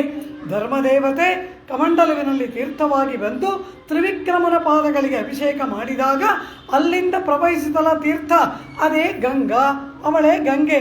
ಆ ತೀರ್ಥವನ್ನು ಶನ್ನಿ ಮೇಲೇರ ಕಳುವಿನ ಶಿವನ ತಲೆಯ ಮೇಲೆ ಪ್ರೋಕ್ಷಣ ಮಾಡಿದನಂತೆ ಬ್ರಹ್ಮ. ಮನೆಗೆ ಯಾರಾದರೂ ಹಿರಿಯರು ಬಂದರೆ ಅವರ ಪಾದವನ್ನು ತೊಳೆದು ತೀರ್ಥವನ್ನು ಮಕ್ಕಳ ತಲೆ ಮೇಲೆ ಪ್ರೋಕ್ಷಣೆ ಮಾಡೋ ಹಾಗೆ ಬ್ರಹ್ಮ ತನ್ನ ಮಗನ ತಲೆಯ ಮೇಲೆ ಪರಮಾತ್ಮನ ಶ್ರೀಪಾದ ತೀರ್ಥವನ್ನು ಪ್ರೋಕ್ಷಣೆ ಮಾಡಿದ. ಕರೆಕೊಂಡ ಕಂಡತ್ತಾನ್ ನೀಲಕಂಠನಾದ ಶಿವನ ತಲೆಯ ಮೇಲೆ ಪ್ರೋಕ್ಷಣೆ ಮಾಡಿದ. ಆದ್ದರಿಂದ ಅಂಡತ್ತಾನ್ ಶೇವಡಿಯೇ ಅಂಗ ಅಂಡತ್ತಾನ್ ಚತುರ್ಮುಖ ಬ್ರಹ್ಮ ಬ್ರಹ್ಮಾಂಡ ಒಡೆಯ ಅವನು ಆ ಪರಮಾತ್ಮನ ಪಾದಗಳಿಗೆ ಎಲ್ಲವನ್ನ ಮಾಡಿದನಲ್ಲವ. ಆಗ ನನಗೆ ಮಾಡಿದಾನೆ ನನ್ನ ಪುತ್ರ, ಆರಾಧನೆಗಳಲ್ಲ, ನೀ ಸಂಕಟ ಪಡಬೇಡ ಗೋದೆ ಅಂತಾನೆ ಕೃಷ್ಣ ಪರಮಾತ್ಮ. ಕೃಷ್ಣ ಅದಕ್ಕಿಂತ ಒಂದು ದೊಡ್ಡ ಆಪತ್ತನ್ನು ನೀನೇ ತಂದುಕೊಂಡಿಯಲ್ಲ, ಅದೇನೋ ಪಾದವನ್ನು ನೀಡದೆ ಅಳೆದು ಬಿಟ್ಟೆ, ಆಯಿತು, ಮಂಗಳ ಶಾಸನ ಆಯಿತು, ಜಾಂಬವಾನ್ ಬೇರೆ ಪರಮಾತ್ಮನ ಕೀರ್ತಿಯನ್ನು ಕೊಂಡಾಡ್ತಾನಂತೆ ಆ ತ್ರಿವಿಕ್ರಮ ಅವತಾರ ಮಾಡಿದಾಗ. ಅದಕ್ಕಿಂತ ಒಂದು ದೊಡ್ಡ ಆಪತ್ತು ನಿನಗೆ ಏರ್ಪಟ್ಟಿದಲ್ವಾ, ಅದು ನೀನೇ ತಂದುಕೊಂಡ ಆಪತ್ತು. ಅದು ಯಾವುದು? ಆಗ ಪರಮಾತ್ಮ ಹೇಳ್ತಾನಂತೆ, ನೀನು ಏನಕ್ಕೂ ಅಂಜಬೇಡ ಗೋದೆ, ನನಗೆ ಅಪಾರವಾದ ಬಲ ಉಂಟು. ನೀವೇ ಹೇಳಿದ್ರಲ್ವಾ, ಶಪ್ಪಮುಡಯಾಯ್ ತಿರಲುಡಯಾಯ್ ತಿರಲ್, ಅಪರಿಮಿತವಾದ ಬಲ ನಿಮಗೆ ಉಂಟು ಅಂತ ಹೇಳಿ ನೀವೇ ಕೊಂಡಾಡಿದ್ರಲ್ಲ, ಆ ನನ್ನ ಬಲವಿದೆಯಲ್ಲ ನೋಡು ಅಂದ. ಆಂಡಾಲ್ ನೋಡ್ತಾಳೆ, ಆ ನಿನ್ನ ಬಲಕ್ಕೆ ಮಂಗಳ. ಅದಕ್ಕೇನಾರಾಗ್ಬಿಟ್ರೆ ಕಂಡದ್ದಕ್ಕೆಲ್ಲ ಇವರು ಮಂಗಳಾಶಾಸನ ಮಾಡ್ತಾರೆ. ಬಲವನ್ನು ನೋಡುವಂಥ ಪರಮಾತ್ಮ, ಆ ಬಲಕ್ಕೆ ಮಂಗಳ. ಕಾರಣ ಏನು? ಶತ್ರು ನಮ್ಮ ಜಾಗಕ್ಕೆ ಬಂದು ಯುದ್ಧ ಮಾಡಿದ್ರೆ ಅದು ಒಂದು ವಿಧ. ಅದು ಬಿಟ್ಬಿಟ್ಟು ಶತ್ರುವಿನ ಸ್ಥಾನಕ್ಕೆ ನಾವೇ ಹೋಗಿ ಗುಹೆಯಲ್ಲಿ ಮಲಗಿರುವ ಸಿಂಹವನ್ನು ತಟ್ಟಿ ಎಚ್ಚರಿಸಿ ಅದರ ಬಾಯಲ್ಲಿ ಕೈ ಇಡುವಂತಹ ಕಾರ್ಯವನ್ನು ನೀನು ಮಾಡಿದೆಯಲ್ಲ, ಅದ್ಯಾವುದು? ಶನ್ರಂಗತ್ತೆನ್ನಿಲಂಗ ಶತ್ತಾಯ್ ತಿರಲ್ಪೋತಿ ಶನ್ರಿ ಅಂಗ್. ಅಂಗ್ ಅಂದರೆ ಎಲ್ಲಿಗೆ? ಲಂಕೈ. ತೆನ್ನಿಲಂಗೈ ದಕ್ಷಿಣದಲ್ಲಿರುವ ಲಂಕಾನಗರಿಗೆ ಶನ್ರಿ ನೀನಾಗಿ ಹೋಗಿ ಅಲ್ಲಿ ಆ ಸಮಸ್ತ ರಾವಣನ ಸೈನ್ಯವನ್ನು ಪರಿಪೂರ್ಣವಾಗಿ ನಾಶ ಮಾಡಿ ಆ ರಾವಣನನ್ನೂ ಕೂಡ ಪೂರ್ಣವಾಗಿ ವಧೆ ಮಾಡಿದೆಯಲ್ಲ, ಆ ನಿನ್ನ ಬಲಕ್ಕೆ ಮಂಗಳ. ಶನ್ರಂಗ್ ಅಂತಾಳೆ. ಈ ಅಯೋಧ್ಯೆಯಿಂದ ಲಂಕಾನಗರದವರೆಗೂ ಒಂದು ನಡಿಗೆಯನ್ನು ನಡೆದನಲ್ಲ, ಆ ನಡಿಗೆಯಲ್ಲೇ ಅರ್ಧ ಶತ್ರುಗಳೆಲ್ಲ ಹೋಗ್ಬಿಟ್ರು. ಅಂದರೆ ಏನು? ಕಾಡಲ್ಲಿ ಉದ್ದಕ್ಕೂ ರಾಕ್ಷಸ ವಧೆ, ವಿರಾಧನಿಂದ ಪ್ರಾರಂಭಿಸಿ ರಾವಣನ ತನಕ ಎಷ್ಟು ಅಸುರರ ವಧೆ, ರಾಕ್ಷಸರ ವಧೆಯನ್ನು ರಾಮ ಮಾಡಿದನಲ್ಲವ. ವಿರಾಧನಿಂದ ಪ್ರಾರಂಭ. ವಿರಾಧ ಏನು? ಆ ವಿಶ್ವಾಮಿತ್ರ ಜೊತೆ ಹೋದಾಗ ತಾಟಕೆಯಿಂದಲೇ ಪ್ರಾರಂಭ ಆಯಿತು. ಅಲ್ಲಿಂದ ಎಷ್ಟು ವಧೆಯನ್ನು ರಾಮ, ರಾಕ್ಷಸ ವಧೆಯನ್ನು ಮಾಡಿದ. ಕಾಲ್ ತುಳಿತದಲ್ಲಿಯೇ ಎಲ್ಲರನ್ನ ಆ ರಾಮ ಪೂರ್ಣವಾಗಿ ನಾಶ ಮಾಡಿದ. ಕಾನಮರಂಕಲ್ಲದರ್ಪೋಯ್ ಎಂಬುದಾಗಿ ಹಾಗೆ ನಡೆಯುವ ಕಾಲದಲ್ಲಿ ಪೊರುಂದಾರ್ ಕೈವೇಲ್ ನುದಿಪೋಲ್ ಪರಲ್ಪಾಯ ಮೆಲ್ಲಡಿಕ್ಕಲ್ ಕುರುದು ಶೌರ ಎವ್ವಾರು நடந்தனையே ಎಮ್ಮಿ ರಾಮಾವೋ. ದಶರಥನ ಭಾವದಲ್ಲಿ ಕುಲಶೇಖರ ಯುಗಾರ್ ಕಣ್ಣೀರು ಹಾಕ್ತಾರೆ. ಹಾ ರಾಮ, ಆ ಕಾಡಲ್ಲಿ ಎವ್ವಾರು ನಡೆದನೆಯೋ, ಎಷ್ಟು ದೂರ ನೀನು ನಡೆದು ಹೋದೆ. ಹಾಗೆ ಹೋಗುವಾಗ ಆ ಕೈಯಲ್ಲಿರ್ತಕ್ಕಂತಹ ಚೂಪಾದ ಈಟಿಯಂತಹ ಆಯುಧದ ತುದಿಯಂತೆ ಇರುವ ಕಲ್ಲುಗಳು, ಮುರುಚು ಕಲ್ಲುಗಳು ನಿನ್ನ ಕಾಲಿಗೆ ಒತ್ತಿದೆಯಲ್ಲವ. ಅದು ಒತ್ತಿ ಚುಚ್ಚಿದಾಗ ಮೆಲ್ಲಡಿಕ್ಕಳ್ ನಿನ್ನ ಕೋಮಲವಾದ ಪಾದಗಳಿಂದ ಕುರುದಿಶೋರ ರಕ್ತ ಸೋರ್ಲಿಲ್ವಾ ರಾಮ ಅಳುತ್ತಾರೆ ಕುಲಶೇಖರ. ರಾಮ ಕಾಡಲ್ಲಿ ನಡೆದಾಗ ಅವನ ಪಾದಗಳಿಗೆ ಚುಚ್ಚಿದ ಕಲ್ಲು ಮುಳ್ಳು ಇದನ್ನೆಲ್ಲ ನೆನೆಸ್ಕೊಂಡು ಹಾ ರಾಮ ಎಮ್ಮಿರ ಎವ್ವಾರು நடந்தனைಯೋ ಎಮ್ಮಿ ರಾಮ ಓ ಎಂಬುದಾಗಿ ಸಂಕಟ ಪಡ್ತಾರೆ. ರಾಮ ನಡೆದದ್ದು ಯಾವಾಗ? ಇವರು ಈಗ ಸಂಕಟ ಪಡ್ತಾರೆ. ಯಾವಾಗಲಾದರೂ ರಾಮ ನಡೆದಿರಲಿ, ಅಂತೂ ಅವನಿಗೆ ನೋವಾಗಿದೆಯಲ್ಲವ, ಆ ನೋವಿಗೆ ಈಗ ಪರಿತಾಪ. ಆ ರೀತಿ ಶನ್ರು ಹಂಗೆ ಹುಲಿ ಮಲಗಿರುವ, ಸಿಂಹ ಮಲಗಿರುವ ಗುಹೆಯ ಒಳಗೆ ಪ್ರವೇಶಿಸಿ ಆ ರೀತಿ ಲಂಕೆಗೆ ರಕ್ಷಕವಾಗಿ ಇಟ್ಟಿದ್ದಂತಹ ಖರ, ದೂಷಣ, ಕಬಂಧ, ವಿರಾಧ ಎಲ್ಲರನ್ನ ವಧೆ ಮಾಡಿ ಜಲದುರ್ಗವಾಗಿ ಇಟ್ಟಿದ್ದಂತಹ ಸಪ್ತ ಸಾಗರವನ್ನು ದಾಟಿ ಕಾಡು ಪರ್ವತಗಳು ಎಲ್ಲವನ್ನ ದಾಟಿ ನಡೆದು ಇವೆಲ್ಲವನ್ನ ತನ್ನ ಕಾಲ್ನಡಿಗೆಯಿಂದಲೇ ನಾಶ ಮಾಡಿ ಆ ರಾವಣನ ಸಮಸ್ತ ಪರಿವಾರವನ್ನ, ಸಮಸ್ತ ಸೈನ್ಯವನ್ನ, ಮೂಲ ಬಲವನ್ನ, ಬಂಧು ಬಳಗ ಮಂತ್ರಿ ಒಬ್ಬರು ಉಳಿಯದಂತೆ ಎಲ್ಲವನ್ನ ನಾಶ ಮಾಡಿ ರಾವಣನನ್ನ ಸ್ತ್ರೀಪ್ರಾಯನಾಗಿಸಿ ಜೀವದಾನ ಮಾಡಿದ್ದೀನಿ ಹೋಗು ಅಂತೇಳಿ ಅವನ ಅಭಿಮಾನಕ್ಕೆ ಪೆಟ್ಟು ಕೊಟ್ಟು ಕೊನೆಯಲ್ಲಿ ಅವನನ್ನೂ ಕೊಂದಂತಹ ತಿರಲ್ ಬಲಕ್ಕೆ ಮಂಗಳ. ಬಲ ಇದೆ ಅಂತ ತೋರಿಸ್ದ ಅಲ್ವಾ? ಒಂದು ಸ್ಥಳಕ್ಕೆ ರಕ್ಷಣೆ ಅಂತ ಒಂದು ಬೇಲಿ ಹಾಕ್ತಾರೆ. ಆ ಬೇಲಿಗೆ ಏನಾದರೂ ಆಗ್ಬಿಟ್ರಂತೆ ಇನ್ನೊಂದು ಬೇಲಿ ಕಟ್ಟೋದಂತೆ. ಆ ರೀತಿ ರಕ್ಷಣೆಗಾಗಿ ನನ್ನ ಬಲ ಇದೆ ಅಂತ ಪರಮಾತ್ಮ ತೋರಿಸಿದ್ರೆ ಆ ಬಲಕ್ಕೆ ಮಂಗಳ ಆಡ್ತಾರಂತೆ. ಮದಿಲಿಡುಗಿರಾರ್ ಪರ್ಯವಾಚನ ಪಿಳ್ಳ ವ್ಯಾಖ್ಯಾನ. ಒಂದು ಕೋಟೆ ಕಟ್ತಾರೆ, ಕೋಟೆ ಕಾವಲಂತ ಇನ್ನೊಂದು ಕೋಟೆ ಕಟ್ತಾರೆ, ಹಾಗಾಯಿತು ಇದು ಅಂತಾರೆ. ಎಲ್ಲವನ್ನ ನನ್ನ ಬಲ ಇದೆ, ನನಗೇನು ಭಯವಿಲ್ಲ ಅಂದರೆ ಆ ಬಲಕ್ಕೆ ಮಂಗಳ ಆಡ್ತಾರಂತೆ. ಶನ್ರಂಗೆ ತೆನ್ನಿಲಂಗೆ ಶತ್ತಾಯ್ ಪರಿಪೂರ್ಣವಾಗಿ ನಾಶ ಮಾಡಿದಂತಹ ಸೀತೆ ಹನುಮಾನನ ಕೈಯಲ್ಲಿ ಹೇಳಿ ಕಳಿಸ್ತಾಳಲ್ವಾ, ರಾಮ ಬರಬೇಕು, ಬಾಣದ ಮಳೆಯಿಂದ ಲಂಕೆಯನ್ನು ಮುಚ್ಚಬೇಕು, ಆ ರಾವಣನನ್ನು ವಧೆ ಮಾಡಿ ವೀರರಾಘವನಾಗಿ ನನ್ನನ್ನು ಕರ್ಕೊಂಡು ಹೋಗಬೇಕು. ಶರೈಸ್ತು ಸಂಕುಲಾಂ ಕೃತ್ವ ಲಂಕಾಂ ಪರಬಲಾರ್ದನ ಮಾಂನಯೇತ್ಯಧಿಕಾ ಕುತ್ಸ್ಥಃ ತತ್ತಸ್ಯ ಸದೃಶಂ ಭವೇತ್. ಇದು ಸೀತೆಯ ಮಾತು. ಅವಳಾಸೆ ಪಟ್ಟಂತೆ ಅಲ್ಲಿ ಹೋಗಿ ಎಲ್ಲವನ್ನ ರಾಮ ನಾಶ ಮಾಡಿದ್ದನ್ನ ದೇವಿ ಆಂಡಾಳ್ ಶತ್ತಾಯ್ ಒಂದು ಪದದಲ್ಲಿ ಹೇಳ್ತಾಳೆ. ಶನ್ರಂಗತ್ತೆನ್ನಿಲಂಗ ಶತ್ತಾಯ್ ತಿರಲ್ಪೋತ್ತಿ ಎಂಬುದಾಗಿ ತೆನ್ನಿಲಂಗೈ ಕೋಮಾನೆ ಛತ್ತ ಎಂಬುದಾಗಿ ಹೇಳ್ತಲ್ವಾ 12ನೇ ಭಾಷಣದಲ್ಲಿ. ಆ ರೀತಿ ಪೂರ್ಣವಾಗಿ ನಾಶ ಮಾಡಿದಂತಹ ಆ ನಿನ್ನ ಬಲಕ್ಕೆ ಮಂಗಳ. ಆ ಧನುಸ್ ಕಾಣ್ತಾ ಇಲ್ಲ, ಸೆಳೆಯುವ ಬಾಣಗಳು ಕಾಣಿಸ್ತಾ ಇಲ್ಲ, ಕೈ ಕಾಲು ಕತ್ತರಿಸಿ ಬಿಡ್ತಾ ಇರತಕ್ಕಂತಹ ಆ ಸೈನಿಕರ ರಾಶಿಯ ಹೆಣಗಳು ಕಾಣ್ತಾ ಇದೆಯಲ್ಲ, ಅಂಥ ಪರಾಕ್ರಮ. ಅದಕ್ಕಾಗಿ ಮಂಗಳ ತೀಮನತ್ತರ ಕರ್ತಿರಲಳಿತ್ತವನೇ. ಬರೀ ದುಷ್ಟ ಬುದ್ಧಿಯಿಂದ ಕೂಡಿದಂತಹ ಆ ಕೇಡಿನ ಬುದ್ಧಿಯಿಂದ ಕೂಡಿದ ರಾಕ್ಷಸರ ಬಲವನ್ನ ನಾಶ ಮಾಡಿದ ಬಲಕ್ಕೆ ಮಂಗಳ ತಿರಲ್ಪೋತ್ತಿ ಎಂಬುದಾಗಿ ಶ್ರೀರಾಮಚಂದ್ರನ ಸೌಂದರ್ಯ ಸೌಕುಮಾರ್ಯಗಳಿಗೆ ಮಾರು ಹೋಗದೇ ಇರ್ತಕ್ಕಂತಹ ಆ ರಾಕ್ಷಸರನ್ನ ಬಲದಿಂದ ನಾಶ ಮಾಡಿದ ಆ ಬಲಕ್ಕೆ ಮಂಗಳ. ಶನ್ರಂಗತ್ತೆನ್ನಿಲಂಗ ಶತ್ತಾಯ್ ತಿರಲ್ಪೋತ್ತಿ. ಇವರ ತಂದೆ ಏನು ಹೇಳಿದ್ರು? ಇಲಂಗೈ ಪಾಳಾಳಾಹ ಪಡೆ ಬರುದಾನಕ್ಕೆ ಪಲ್ಲಾಂಡೆ ಕೂರುದುಮೆ ಎಂಬುದಾಗಿ ಲಂಕೆಯನ್ನ ಪರಿಪೂರ್ಣವಾಗಿ ನಾಶ ಮಾಡಿದಂತಹ ಆ ರಾಮನಿಗೆ ಮಂಗಳವನ್ನು ಆಡೋಣ ಅಂತ ಇವ್ರ ತಂದೆ ಹೇಳಿದ್ರು. ಮಗಳೇನು ಹೇಳ್ತಾಳೆ? ಶನ್ರಂಗತ್ತೆನ್ನಿಲಂಗೈ ಶತ್ತಾಯ್ ತಿರಲ್ಪೋತ್ತಿ. ಇವಳು ಹೇಳ್ತಾಳೆ, ಈ ರೀತಿ ಲೋಕವನ್ನು ಅಳೆದಂತಹ ಆ ಪಾದಗಳಿಗೆ ಅಂಥ ಭಯ ಇಲ್ಲ. ಇದು ಲಂಕೆಗೆ ಹೋಗಿ ಹೀಗೆ ಮಾಡುವುದಾ? ರಾಮ ಹೇಳ್ದ, ನೀವೇನು ಅಂಜಬೇಕಾಗಿಲ್ಲ, ನನಗೆಲ್ಲರೂ ಕೂಡ ಮಂಗಳವನ್ನು ಹಾಡಿದ್ದಾರೆ. ಯಾರ್ಯಾರೆಲ್ಲ ಮಂಗಳ ಹಾಡಿದ್ರು? ರಾಮನಿಗೆ ರಾಮನಾದರೋ ವಸಿಷ್ಠ ಶಿಷ್ಯನಾಗಿ ಧನುರ್ವಿದ್ಯೆಯನ್ನು ಕಲಿತು ವಿಶ್ವಾಮಿತ್ರರಿಂದ ಬಲ ಅತಿಬಲ ಎಂಬ ಆ ವಿದ್ಯೆಗಳನ್ನೆಲ್ಲ ಪಡೆದು ದೊಡ್ಡವನಾದ ಮೇಲೆ ಇದನ್ನೆಲ್ಲ ಮಾಡಿದ. ಅಂತಹ ಆ ರಾಮನಿಗೂ ಕೂಡ ಪೆರಿಯಾಳ್ವಾರ್ ಮಂಗಳ ಹಾಡಿದ್ದಾರೆ. ಜೊತೆಗೆ ವಾನರ ವೀರರು ಮಂಗಳ ಹಾಡಿದ್ದಾರೆ. ಜಾಂಬವಾನ್ ಮಂಗಳವನ್ನು ಹಾಡಿದ್ದಾನೆ. ಆದ್ದರಿಂದ ಪ್ರೌಢನಾದ ಮೇಲೆ ವಿಶ್ವಾಮಿತ್ರ ವಸಿಷ್ಠಾದಿಗಳ ಬಳಿಯಲ್ಲೆಲ್ಲ ಎಲ್ಲ ಕಲಿತು ದೊಡ್ಡವನಾದ ಮೇಲೆ ಬಂದದ್ದು. ಆದರೆ ನೀನು ಪುಟ್ಟ ಮಗುವಾಗಿರುವಾಗಲೇ ಆಪತ್ತು ಬಂದ್ಬಿಡ್ತಲ್ಲ ಕೃಷ್ಣ ನಿನಗೆ. ಯಾರು ಶತ್ರು ಯಾರು ಮಿತ್ರರು? ಎಳೆಯ ಮಗುವಿಗೆ ಶತ್ರು ಯಾರು ಮಿತ್ರ ಯಾರು ಅಂತ ಗೊತ್ತಾ? ಆ ದೆಸೆಯಲ್ಲೇ ನಿನಗೊಂದು ಆಪತ್ತು ಬಂತಲ್ಲ, ಅದನ್ನು ನೆನೆಸಿದ್ರೆ ನಮ್ಮ ಹೃದಯವೇ ನಡಗುತ್ತೆ. ಅದ್ಯಾವ ಆಪತ್ತು? ಕಳ್ಳಚ್ಚಗಡಂ ಕಲಕ್ಕಳಿಯ ಕಾಲೋಚ್ಚಿ ಎಂಬುದಾಗಿ 6ನೇ ಪಾಶುರದಲ್ಲೇ ಹೇಳ್ತಲ್ಲ, ಅದನ್ನು ಮತ್ತೆ ಹೇಳ್ತಾಳೆ. ಪೊನ್ನಚ್ಚಗಳ ಮುದೈತಾಯ್ ಪುಹಳ್ಪೋತಿ.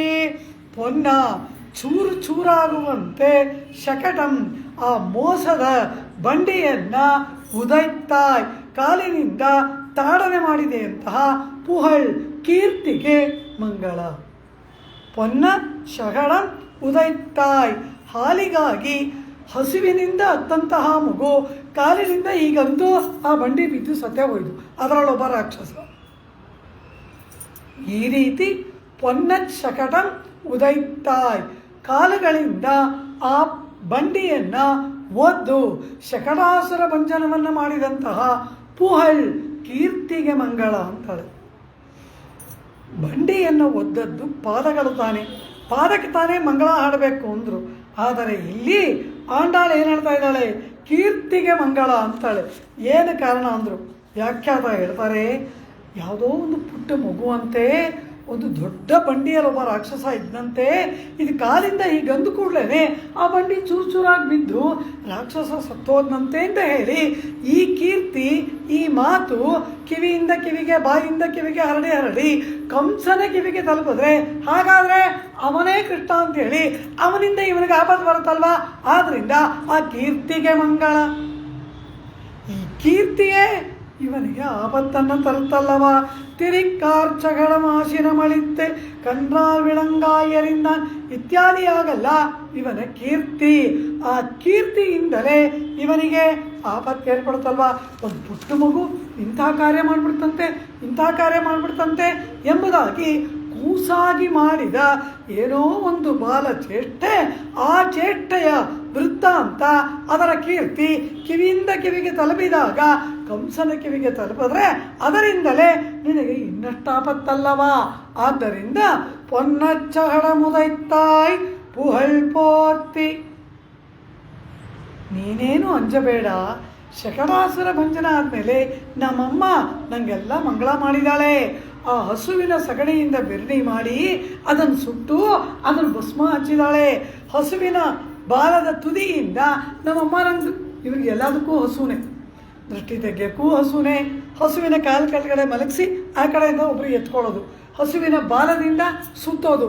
ಈ ರೀತಿ ನಮ್ಮಮ್ಮ ನನಗೆಲ್ಲ ದೃಷ್ಟಿ ತೆಗೆದಿದ್ದಾಳೆ, ದೃಷ್ಟಿ ಪರಿಹಾರ ಆಗಿದೆ, ಮಂಗಳಾಶಾಸನ ಆಗಿದೆ, ನೀನೇನು ಅಂಜಬೇಡ, ನಮ್ಮಮ್ಮ ನಂಗೆ ಮಂಗಳ ಹಾಡಿದಾಳೆ ಎಂದ ಕೃಷ್ಣ.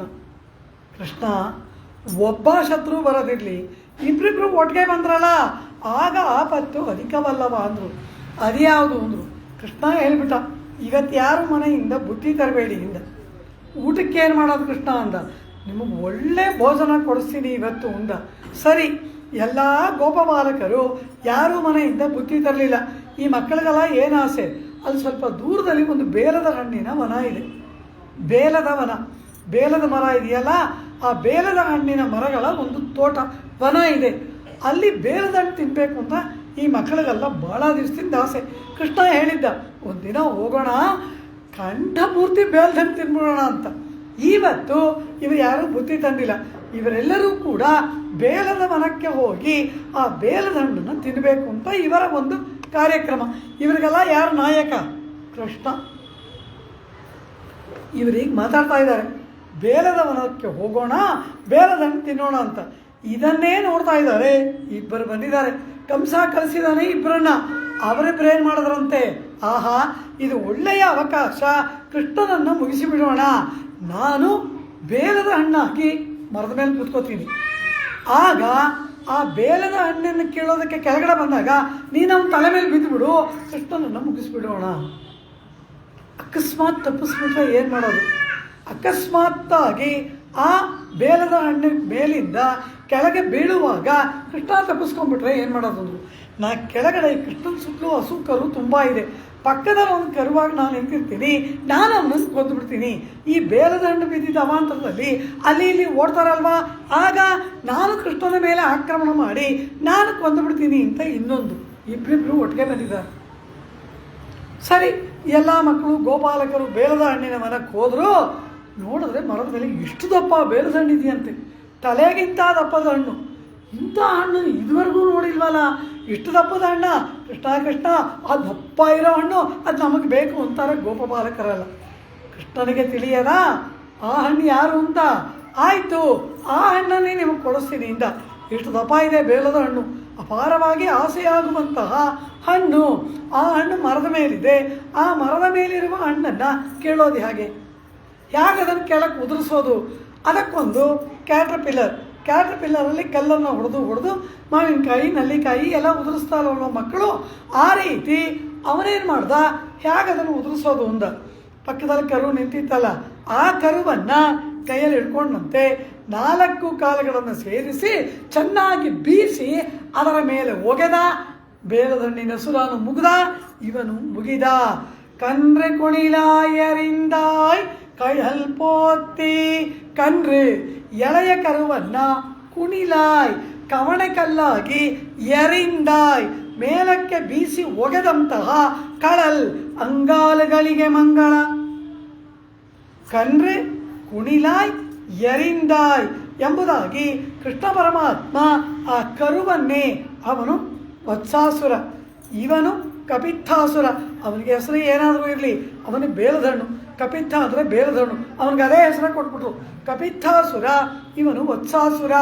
ಇವನನ್ನು ಏನು ಮಾಡ್ದ, ಈ ವತ್ಸಾಸುರನ ಕಾಲನ್ನೇ ಹಿಡಿದು ಚೆನ್ನಾಗಿ ತಿರುಗಿಸಿ ಅವನಿಗೆ ಎಸೆದ. ಶತ್ರುವಿನಿಂದಲೇ ಶತ್ರುವನ್ನು ಕೊಂದ. ಇಬ್ಬರಿಬ್ಬರು ಒಟ್ಟಿಗೆ ಬಂದ್ರಲ್ಲ, ಕೃಷ್ಣ ಆಪತ್ತು ಬಂದಿದ್ದರೆ ಏನು ಮಾಡೋದು ಅಂದರು. ಆದರೆ ಆ ಕರುವನ್ನು ಬೀಸಿ ಒಗೆದದ್ದು ಕೃಷ್ಣನ ಕೈಗಳಲ್ಲವ. ಕೈಗೆ ಮಂಗಳ ಆಡಬೇಕಾಗಿತ್ತು. ಪಾಶ್ರ ಆಗಿರಬೇಕು. ಕಣ್ರು ಕುಣಿಲ ಎರಿಂದಾಯ್ ಕೈ ಪೋತ್ತಿ ಅಂತಿರಬೇಕಾಗಿತ್ತು ಪಾಶ್ರ. ಕೈಗೆ ಮಂಗಳವನ್ನು ಆಡಬೇಕಾಗಿತ್ತು. ಕೈಗೆ ಮಂಗಳಾಶಾಸನವೇ ಇಲ್ಲ. ಯಾವುದಕ್ಕೆ ಮಂಗಳಾಶಾಸನ? ಮೇಲೆ ಬೀಸಿ ಒಗೆದದ್ದು ಕೈ. ಕೈ ಪೋತ್ತಿ ಅಂತಿರಬೇಕಾಗಿತ್ತು. ಇಲ್ಲೇನಿದೆ? ಕಳಲ್ ಪೋತ್ತಿ.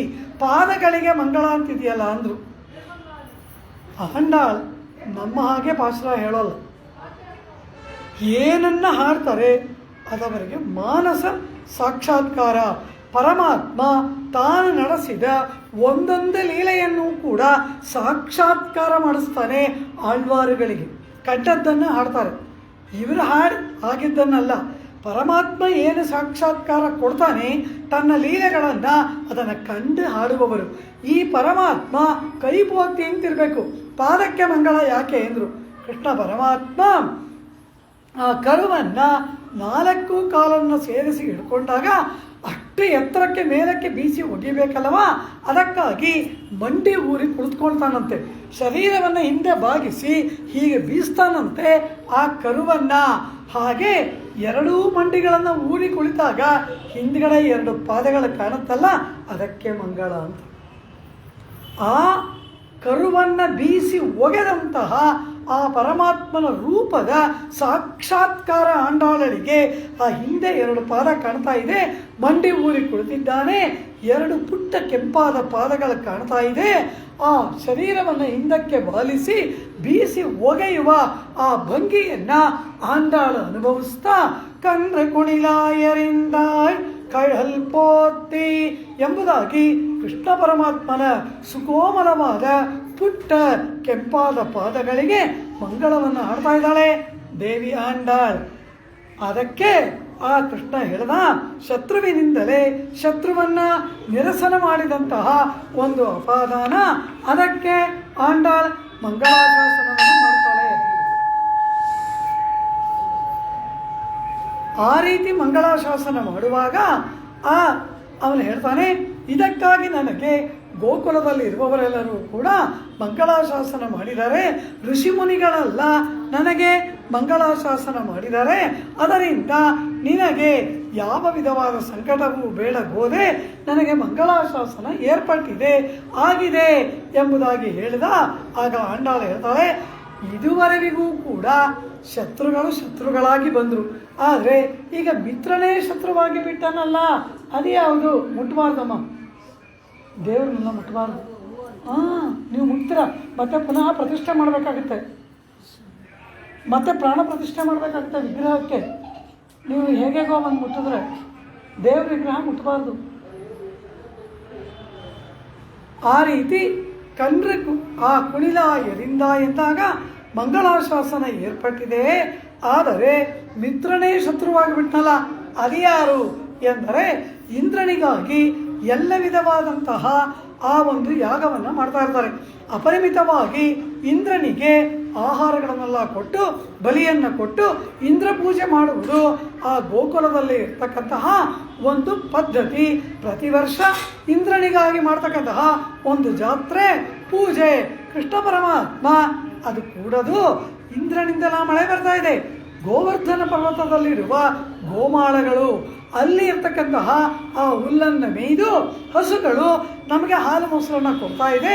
ಆದ್ದರಿಂದ ಗೋವರ್ಧನ ಪರ್ವತಕ್ಕೆ ಪೂಜೆ ಮಾಡಬೇಕು ಅಂದ್ಬಿಟ್ಟ. ಇದನ್ನು ಹೇಳೋ ಮಾತನ್ನು ಅವರು ಯಾವತ್ತಾದರೂ ಮೀರ್ತಾರ? ಅವರಿಗೆ ಬೆಳಕು ಯಾರು? ಇವನೇ. ಆಯರ್ಪಾಡಿಕ್ಕೆ ಅಳಿವಿಳಕ್ಕೆ ಅವರಿಗೆ ಮಾರ್ಗದರ್ಶನ ಮಾಡಿ ಜ್ಞಾನದ ಬೆಳಕನ್ನು ಕೊಡುವಂತಹ ದೀಪವೇ ಇವನಲ್ಲವಾ? ಇವನು ಹೇಳಿದ ಮೇಲೆ ಆಯಿತು ಗೋವರ್ಧನಕ್ಕೆ ಪೂಜೆ ಅಂತಂದ್ರು. ಗೋವರ್ಧನದ ಮುಂದೆ ದೊಡ್ಡ ದೊಡ್ಡ ಅಟ್ಟಕ್ಕೆ ವಿಶೋತ್ತು ಪರುಪದಮಂ ತೈರು ಬಾವಿಯಂ ನಯ್ಯಳರು ಮಟಂಗ ಪೊಟ್ಟ ತುತ್ತಿ ಅಂತಾರೆ ಪೆರಿಯಾಳ್ವಾರ್. ಆ ರೀತಿ ಎಲ್ಲ ದೊಡ್ಡ ದೊಡ್ಡ ತುಪ್ಪದ ಬಾವಿ, ಹಾಲಿನ ಬಾವಿ, ದೊಡ್ಡ ದೊಡ್ಡ ಭಕ್ಷಣಗಳು ಏನೆಲ್ಲ ಮಾಡಿ ದೊಡ್ಡ ರೀತಿಯಲ್ಲಿ ಗೋವರ್ಧನ ಪೂಜೆ. ಗೋವರ್ಧನದ ಮುಂದೆ ಸಕಲ ಆಹಾರ ಪದಾರ್ಥಗಳನ್ನು ರಾಶಿ ಹಾಕಿದ್ರು. ಮಹಾ ನಿವೇದನ. ಇಂದ್ರನಿಗೆ ಕೋಪ ಬಂದ್ಬಿಡ್ತು.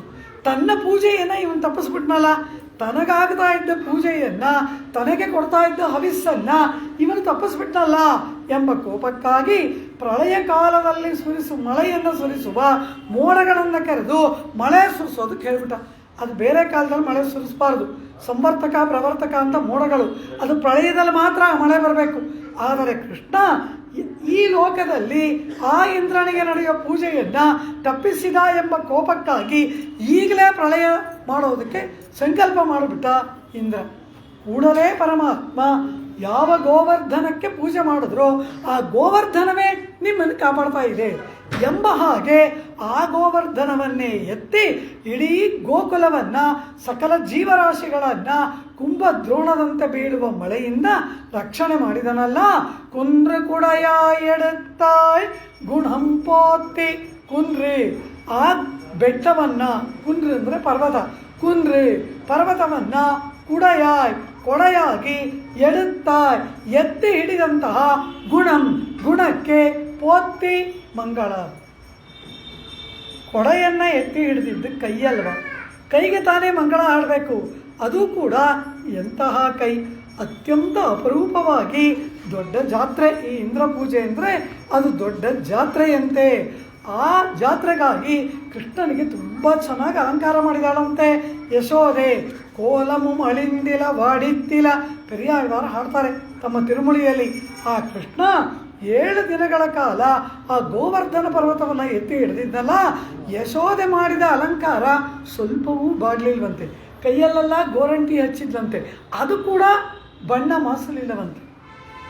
ಅತ್ಯಂತ ಹೇಗೆ ಅಲಂಕಾರ ಮಾಡಿಕೊಂಡು ಚೆನ್ನಾಗಿ ಇದ್ದನೋ ಮುದ್ದಾಗಿ ಹಾಗೆ ಇದಾನಂತೆ. 7 ದಿನಗಳ ಕಾಲ ಗೋವರ್ಧನ ಪರ್ವತವನ್ನು ಎತ್ತಿ ಹಿಡಿದಿದ್ದಾನೆ. ಆಗ ಆ ಗೋವರ್ಧನವನ್ನು ಎತ್ತಿ ಹಿಡಿದಿದ್ದ ಕೈಯಲ್ವಾ, ಅಂಥ ಕೈಗಳಿಗೆ ಮಂಗಳ ಹಾಡದೆ ಗುಣಂಪೋತ್ತಿ ಎಂಬುದಾಗಿ ಹಾಡ್ತಾ ಇದ್ದಾಳಲ್ಲ. ಅಂದರೆ ಇದು ಯಾವ ಗುಣ? ಅನುಕೂಲನಾದವನು ಇಂದ್ರ. ಇಂದ್ರ ಧರ್ಮರಕ್ಷಕ, ಅನುಕೂಲನಾದವನು. ಏನೋ ಪ್ರಾಮಾಣಿಕವಾಗಿ ಎಲ್ರಿಗೂ ಜೀವನದಲ್ಲೂ ಒಂದು ತಪ್ಪು ಮಾಡ್ತಾರೆ. ಹಾಗೆ ಪ್ರಾಮಾಣಿಕವಾಗಿ ಒಂದು ದೋಷ ಏರ್ಪಡ್ತು. ಅದು ಪಾಪ ಅವನಿಗೆ ಬರಬೇಕಾಗಿದ್ದ ಅನ್ನವನ್ನು ನಾನು ತಗೊಂಡ್ಬಿಟ್ಟೆ. ಹಸಿವಾಯಿತು ಅಂತ ಏನೋ ಮಗು ಅಳ್ತಾ ಇದೆ, ಅದೇ ಈ ಮಳೆ ಎಂಬುದಾಗಿ ಭಾವಿಸ್ತಾನಂತೆ ಪರಮಾತ್ಮ. ಅವನ ಅನ್ನವನ್ನೂ ಕಿತ್ಕೊಂಡಿದ್ದಲ್ಲದೆ ಅವನನ್ನು ಶಿಕ್ಷಿಸುವುದ ಕೂಡದು. ಅಯ್ಯೋ ಪಾಪ ಹಸಿವಾಗಿ ಅಳ್ತಾ ಇದ್ದಾನೆ, ಕೈ ಸೋತೋದ್ರೆ ಅವನೇ ಸುಮ್ಮನಾಗ್ತಾನೆ ಅಂತ ಹೇಳಿ ಆ ಇಂದ್ರನನ್ನು ಶಿಕ್ಷಿಸದೆ ಕ್ಷಮಿಸಿದ ಪರಮಾತ್ಮನ ಕ್ಷಮಾಗುಣಕ್ಕೆ ಮಂಗಳ. ಕುಂದ್ರ ಕುಡಯ ಎಡುತ್ತಾಯ್ ಗುಣಂಪೋತ್ತಿ. ಅನುಕೂಲರಾದವರು ಪ್ರತಿಕೂಲಿಸಿದಾಗ ಅಜ್ಞಾನ ಕಾರ್ಯವಾದಂತಹ ಅಹಂಕಾರ ಮಮಕಾರಗಳೇ ಅವರಿಗೆ ವಿರೋಧಿಗಳು. ಈಗ ಇಂದ್ರನಿಗೆ ವಿರೋಧಿ ಅವನ ಈ ಅಜ್ಞಾನ. ಆ ಅಜ್ಞಾನವನ್ನು ಕಳೆಯುವುದೇ ಆ ವಿರೋಧಿ ನಿರಸನ. ಅದಕ್ಕಾಗಿ ಬಹಳ ತಾಳ್ಮೆಯಿಂದ ಆ ಗೋವರ್ಧನವನ್ನು ಎತ್ತಿ ಹಿಡಿದು ಇಂದ್ರನನ್ನು ಕ್ಷಮಿಸಿದಂತಹ ಪರಮಾತ್ಮನ ಆ ಗುಣಕ್ಕೆ ದೇವಿ ಆಂಡಾಳ್ ಮಂಗಳಾಶಾಸನ ಮಾಡ್ತಾಳೆ. ಕುಂದ್ರ ಕುಡಯ ಎಡುತ್ತಾಯ್ ಗುಣಂಪೋತ್ತಿ. ಆಮೇಲೆ ಅಷ್ಟು ಮಾತ್ರವಾ, ಆ ಗೋವರ್ಧನ ಪರ್ವತವನ್ನು ಎತ್ತಿ ಹಿಡಿದನಲ್ಲ, ಹೇಗೆ ಎತ್ತಿ ಹಿಡಿದ ಅಂತ ಕೇಳಿದ್ರು. ಗೋವರ್ಧನವೆನ್ನು ಕೊತ್ತ ಕುಡೆಯೇ ಅಂತಾರೆ ಪೆರಿಯಾಳ್ವಾರ್. ಆ ಪರ್ವತವನ್ನು ಹೀಗೆ ಎತ್ತಲಿಲ್ವಂತೆ. ಆ ಪರ್ವತವನ್ನು ಹಿಡ್ಕೊಂಡು ಟಾಪ್ ಸೀಟರ್ ತಲೆ ಕೆಳಕಾಗಿ ಮಾಡಿ ಅದನ್ನು ಹಿಡಿದನಂತೆ ಕೃಷ್ಣ. ಕಾರಣ ಏನು? ಈ ಕೃಷ್ಣ ಆ ಪರ್ವತವನ್ನು ಎತ್ತಿ ಹಿಡ್ಕೊಂಡಾಗ ಗೋಪಸ್ತ್ರೀಯರೆಲ್ಲ ಇವನಿಗೆ ಎಲ್ಲ ಮಾಡ್ಕೊಂಬರಿದ್ರಲ್ಲ, ಅಡುಗೆ ಎಲ್ಲ ಮಾಡಿ ಇವನು ಬಾಯಿಗೆ ತುತ್ತಿಡ್ತಾ ಇದ್ದಾರಂತೆ. ಇವನು ಊಟ ಮಾಡಿಸ್ತಾ ಇದ್ದಾರೆ, ಇವನಿಗೆ ತುತ್ತಿಡ್ತಾ ಇದ್ದಾರೆ. ಆದರೆ ಎಲ್ಲರೂ ತಾವು ಮಾಡ್ಕೊಂಬಂದಿದ್ದ ಅಡುಗೆ ಭಕ್ಷ್ಯ ಭೋಜ್ಯ ತಿಂತಾರೆ. ಹಸು ಕರುಗಳಿಗೆ ಏನು ತಿನ್ನಬೇಕು 7 ದಿನಗಳ ಕಾಲ? ಅದಕ್ಕಾಗಿ ಆ ಪರ್ವತವನ್ನು ತಲೆ ಕೆಳಕಾಗಿ ಹಿಡಿದ್ರೆ ಆ ಬಳ್ಳಿ ಗಿಡ ಮರ ಎಲ್ಲ ಜೋತಾಡಿದ್ರೆ ಹಸು ಕರುಗಳು ಅದನ್ನು ತಿನ್ನತ್ತಲ್ಲವ. ಆ ರೀತಿ ಆ ಹಸು ಕರುಗಳಿಗೆ ಕೂಡ ಭೋಜನವನ್ನು ಕೊಡುವುದಕ್ಕಾಗಿ ಪರಮಾತ್ಮ ಪರಮ ಸೌಶೀಲ್ಯ ಸೌಲಭ್ಯದಿಂದ ರಕ್ಷಣಾ ಚತುರತೆಯಿಂದ ಪರ್ವತವನ್ನು ತಲೆ ಕೆಳಕಾಗಿ ಹಿಡಿದು ಗೋಕುಲದ ಸಮಸ್ತ ಜೀವರಾಶಿಗಳನ್ನು ರಕ್ಷಣೆ ಮಾಡಿದ ಪರಮಾತ್ಮನ ಅಪರಿಮಿತವಾದ ವಾತ್ಸಲ್ಯ ಗುಣಕ್ಕೆ ಪೋತ್ತಿ ಮಂಗಳ. 1 2 ಆ ಗೋವರ್ಧನ ಉದ್ಧರಣದಲ್ಲಿ ಪರಮಾತ್ಮನ ಕಲ್ಯಾಣ ಗುಣಗಳ ಪ್ರವಾಹವೇ ಇದೆ. ಗೋವರ್ಧನಗಿರಿಯನ್ನು ಎತ್ತಿ ಹಿಡಿದ ಮೇಲೆ ಇವನು ಯಾರು ಅಂತ ಕೇಳಿ ಎಲ್ಲರೂ ಕೇಳಿದಾಗ ನಾನು ನಿಮ್ಮ ಬಂಧು ಅಂತಾನೆ. ಅಂತಹ ಸೌಶೀಲ್ಯ ಸೌಲಭ್ಯ ಗುಣಕ್ಕೆ ಮಂಗಳ. ಈ ರೀತಿ ಆ ಇಂದ್ರನನ್ನು ಕ್ಷಮಿಸಿ ಶಿಕ್ಷೆಯನ್ನು ಕೊಡದೆ ಗೋವರ್ಧನವನ್ನು ರಕ್ಷಿಸಿ ಎಲ್ಲರಿಗೆ ಒಳಿತನ್ನು ಉಂಟು ಮಾಡಿದ ಪರಮಾತ್ಮನ ಸಮಸ್ತ ಕಲ್ಯಾಣ ಗುಣಗಳಿಗೆ ಮಂಗಳ. ಕುಂಡ್ರು ಕುಡೆಯಾಯ್ ಎಡುತ್ತಾಯ್ ಗುಣಂ ಪೋತ್ತಿ. ಆದರೆ ಆಂಡಾಲ್ ನೋಡಿದ್ಲು ಏನಂತ, ಒಂದೊಂದಾಗಿ ಬಲಕ್ಕೆ ಮಂಗಳ, ಪಾದಕ್ಕೆ ಮಂಗಳ, ಗುಣಕ್ಕೆ ಮಂಗಳ, ಅದು ಇದು ಅಂತ ಹೇಳ್ತಾ ನಮ್ಮ ದೃಷ್ಟಿನೇ ಎಲ್ಲಿ ಕೃಷ್ಣನ್ ತಾಕ್ಬಿಡುತ್ತೋ ಎಂಬುದಾಗಿ ಅಜ್ಜಿ, ಕೃಷ್ಣ ಇನ್ನು ನಿನ್ನನ್ನು ನೋಡೋಲ್ಲ, ನಿನಗೆ ಮಂಗಳ ಹಾಡೋಲ್ಲ, ಬೇರೆ ಕಡೆ ತಿರ್ಕೊಂಡ್ಬಿಡ್ತೀವಿ. ಏನು ಮಾಡ್ತೀರಾ? ವೆನ್ರೆ ಪಹೆ ಕೆಡಕ್ಕುಂ ನಿನ್ ಕೈಯಲ್ಲಿ ವೇಲ್ ಪೋತ್ತಿ. ಕೃಷ್ಣನಿಗೆ ಮಂಗಳ ಬಿಟ್ಬಿಟ್ರು. ವೆನ್ರೆ ಜಯಶಾಲಿಯಾಗಿ, ಪಹೈ ಶತ್ರುಗಳನ್ನು, ಕೆಡಕ್ಕುಂ ನಾಶ ಮಾಡತಕ್ಕಂತಹ, ವೇಲ್ ನಿನ್ನ ಕೈಯಲ್ಲಿರುವ ಈಟಿ ಎಂಬ ಆಯುಧಕ್ಕೆ ಪೋತ್ತಿ ಮಂಗಳ. ಪೆರಿಯಾಳ್ವಾರ್ ಪರಮಾತ್ಮನಿಗೆ ಮಂಗಳಾಶಾಸನ ಆಡ್ತಾ ಇದ್ದಾರೆ. ಪರಮಾತ್ಮನ ಪಾದಗಳಿಗೆ ಮಂಗಳ, ವಕ್ಷಸ್ಥಳದಲ್ಲಿರುವ ಶ್ರೀ ಮಹಾಲಕ್ಷ್ಮಿಗೆ ಮಂಗಳ, ಚಕ್ರಕ್ಕೆ ಮಂಗಳ, ನಮಗೆ ಮಂಗಳ. ಪರಮಾತ್ಮನಿಗೆ ಮಂಗಳ ಹಾಡಕ್ಕೆ ನಾವಿರ್ಬೇಕಲ್ಲ, ನಮಗೂ ಮಂಗಳ. ಆದ್ದರಿಂದ ಪರಮಾತ್ಮನ ಸುದರ್ಶನಕ್ಕೆ ಮಂಗಳ ಅಂದರು. ಹೀಗೆ ಹಾಡ್ತಾ ತನ್ನ ದೃಷ್ಟಿನೇ ಎಲ್ಲಿ ಪರಮಾತ್ಮನಿಗೆ ತಾಕತ್ತು ಅಂತ ಅಂದ್ಬಿಟ್ಟು ಹೀಗೆ ಮುಖ ತಿರುಗಿಸ್ಕೊಂಡ್ಬಿಟ್ರು. ಅಪ್ಪಾಂಚಶನ್ನಿಯಂ ಪಲ್ಲಾಂಡೆ, ಆ ಪಾಂಚಜನ್ಯಕ್ಕೆ ಮಂಗಳ ಅಂತ ಮುಖ ತಿರುಗಿಸ್ಕೊಂಡ್ರಂತೆ. ಪರಮಾತ್ಮನ ನೋಡಿಲ್ವಂತೆ ತನ್ನ ದೃಷ್ಟಿ ಎಲ್ಲಿ ತಾಕತ್ತು ಅಂತ. ಆ ಅಪ್ಪಾಂಚಶನ್ಯಂ ಅಂದರೆ ಏನು, ಆಪಾಂಚಜನ್ಯ ಅಂತಾರೆ. ಕಾರಣ ಏನು? ನಾನು ನೋಡದೇ ಇರುವ ಆಪಾಂಚಜನ್ಯಕ್ಕೆ ಮಂಗಳ. ಈಗಲೂ ಶ್ರೀವಿಲ್ಲಿಪುತ್ತೂರಲ್ಲಿ ಅರೆಯರ್ ಸ್ವಾಮಿಗಳು ಪಲ್ಲಾಂಡು ಪರಮಾತ್ಮನ ಮುಂದೆ ಹಾಡುವಾಗ ಅಪ್ಪಾಂಚಶನ್ಯಂ ಅನ್ನುವಾಗ ಹಿಂಗೆ ತಿರ್ಕೊಂಡ್ಬಿಡ್ತಾರೆ. ಪಲ್ಲಾಂಡು ತಾಳ ಹಾಕಿ ಅರೆಯರ್ ಸ್ವಾಮಿಗಳು ಹಾಡ್ತಾ ಇರ್ತಾರೆ.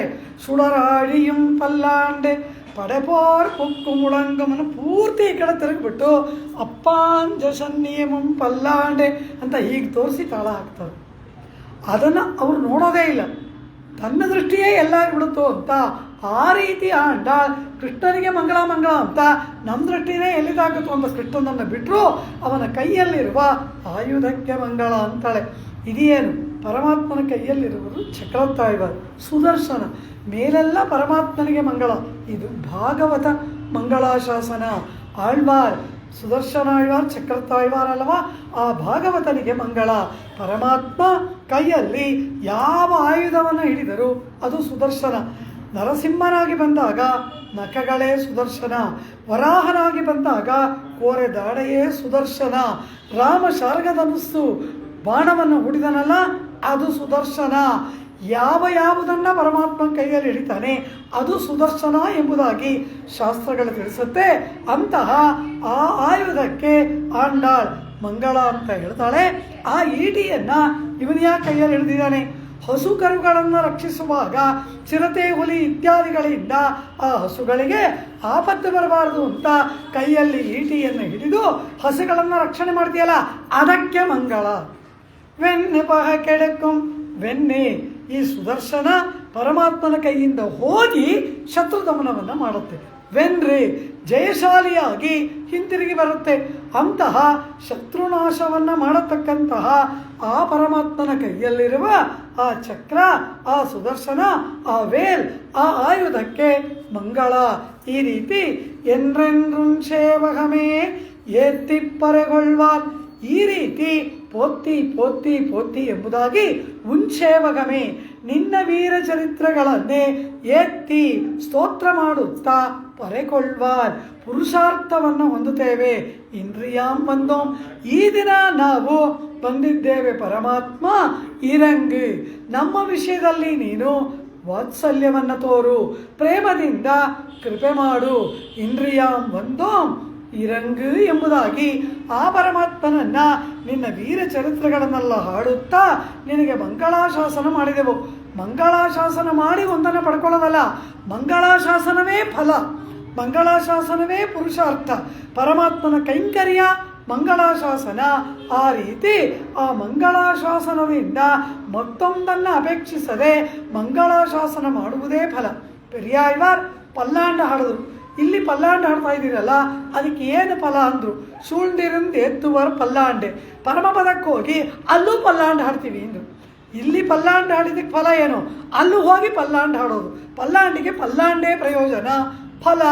ಆ ರೀತಿ ಪರಮಾತ್ಮನಿಗೆ ಅಡಿಪೋತ್ತಿ, ತಿರಲ್ಪೋತ್ತಿ, ಪುಹಲ್ಪೋತ್ತಿ, ಕಳಲ್ಪೋತ್ತಿ, ಗುಣಂಪೋತ್ತಿ, ವೇಲ್ಪೋತ್ತಿ ಎಂಬತಕ್ಕಂತಹ 6 ವಿಧವಾದ ಮಂಗಳಾಶಾಸನ ಇವರ ನಾಲಗೆಗೆ ಷಡ್ರಸೋಪೇತವಾದ ಭೋಜನದಂತೆ.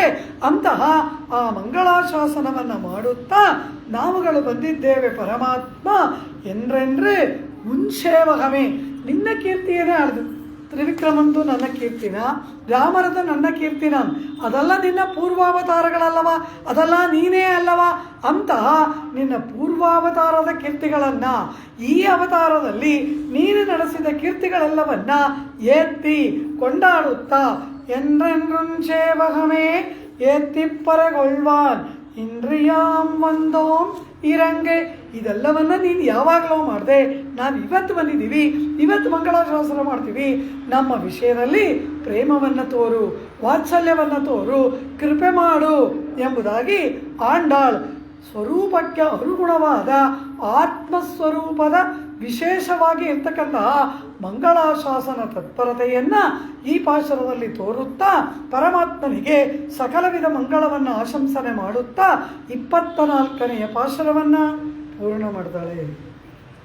ಅಂದ್ರೆ ಉಲಹಮಳಂದಾಯ್ ಅಡಿಪೋತ್ತಿ சந்திரங்கத்தன்னிலங்க சத்தாய் திரள் போத்தி கன்று குணிலாயறிந்தாய் கழல் போத்தி குன்று குடையாய் எடுத்தாய் குணம் போத்தி வெண்ணு பகை கெடுக்கும் நின் கையில் வேல் போத்தி என்றென்றும் சேவகமே ஏத்திப் பறைகொள்வான் இன்று யாம் வந்தோம் இறங்கேலோர் என்பாவாய் சோச்சிட்ட மாலிகா கந்தமந்துர ஜிஷ்ணமே விஷ்ணு சித்த தனூஜாயை கோதாயை நித்யமங்கலம் மாதೃಶா கிஞ்சனத்ராண பத்த கங்கணபாணயே விஷ்ணு சித்த தனூஜாயை கோதாயை நித்யமங்கலம் ஸ்ரீமத்யை விஷ்ணு சித்தார்ய மனோநந்தன ஹேதவே நந்தநந்தன சுந்தரியை கோதாயை நித்யமங்கலம். திருவாடிப்பூரத்தில் சகத்துதித்தாள் வாழியே, திருப்பாவை 30 செப்பினாள் வாழியே, பெரியாழ்வார் பெற்றெடுத்த பெண் பிள்ளை வாழியே, பெரம்பூதூர் மாமுனிக்கு பின்னானாள் வாழியே, 143 உரைத்தாள் வாழியே, உயரங்கற்கே கண்ணி உகந்தளித்தாள் வாழியே, அருவாரும் திருவள்ளி வளநாடி வாழியே, வன்புதுவனகர்கோதை மலர்ப்பதங்கள் வாழியே. ஆண்டாள் திருவடிகளே சரணம். சர்வம் ஸ்ரீ கிருஷ்ணார்ப்பணமஸ்து.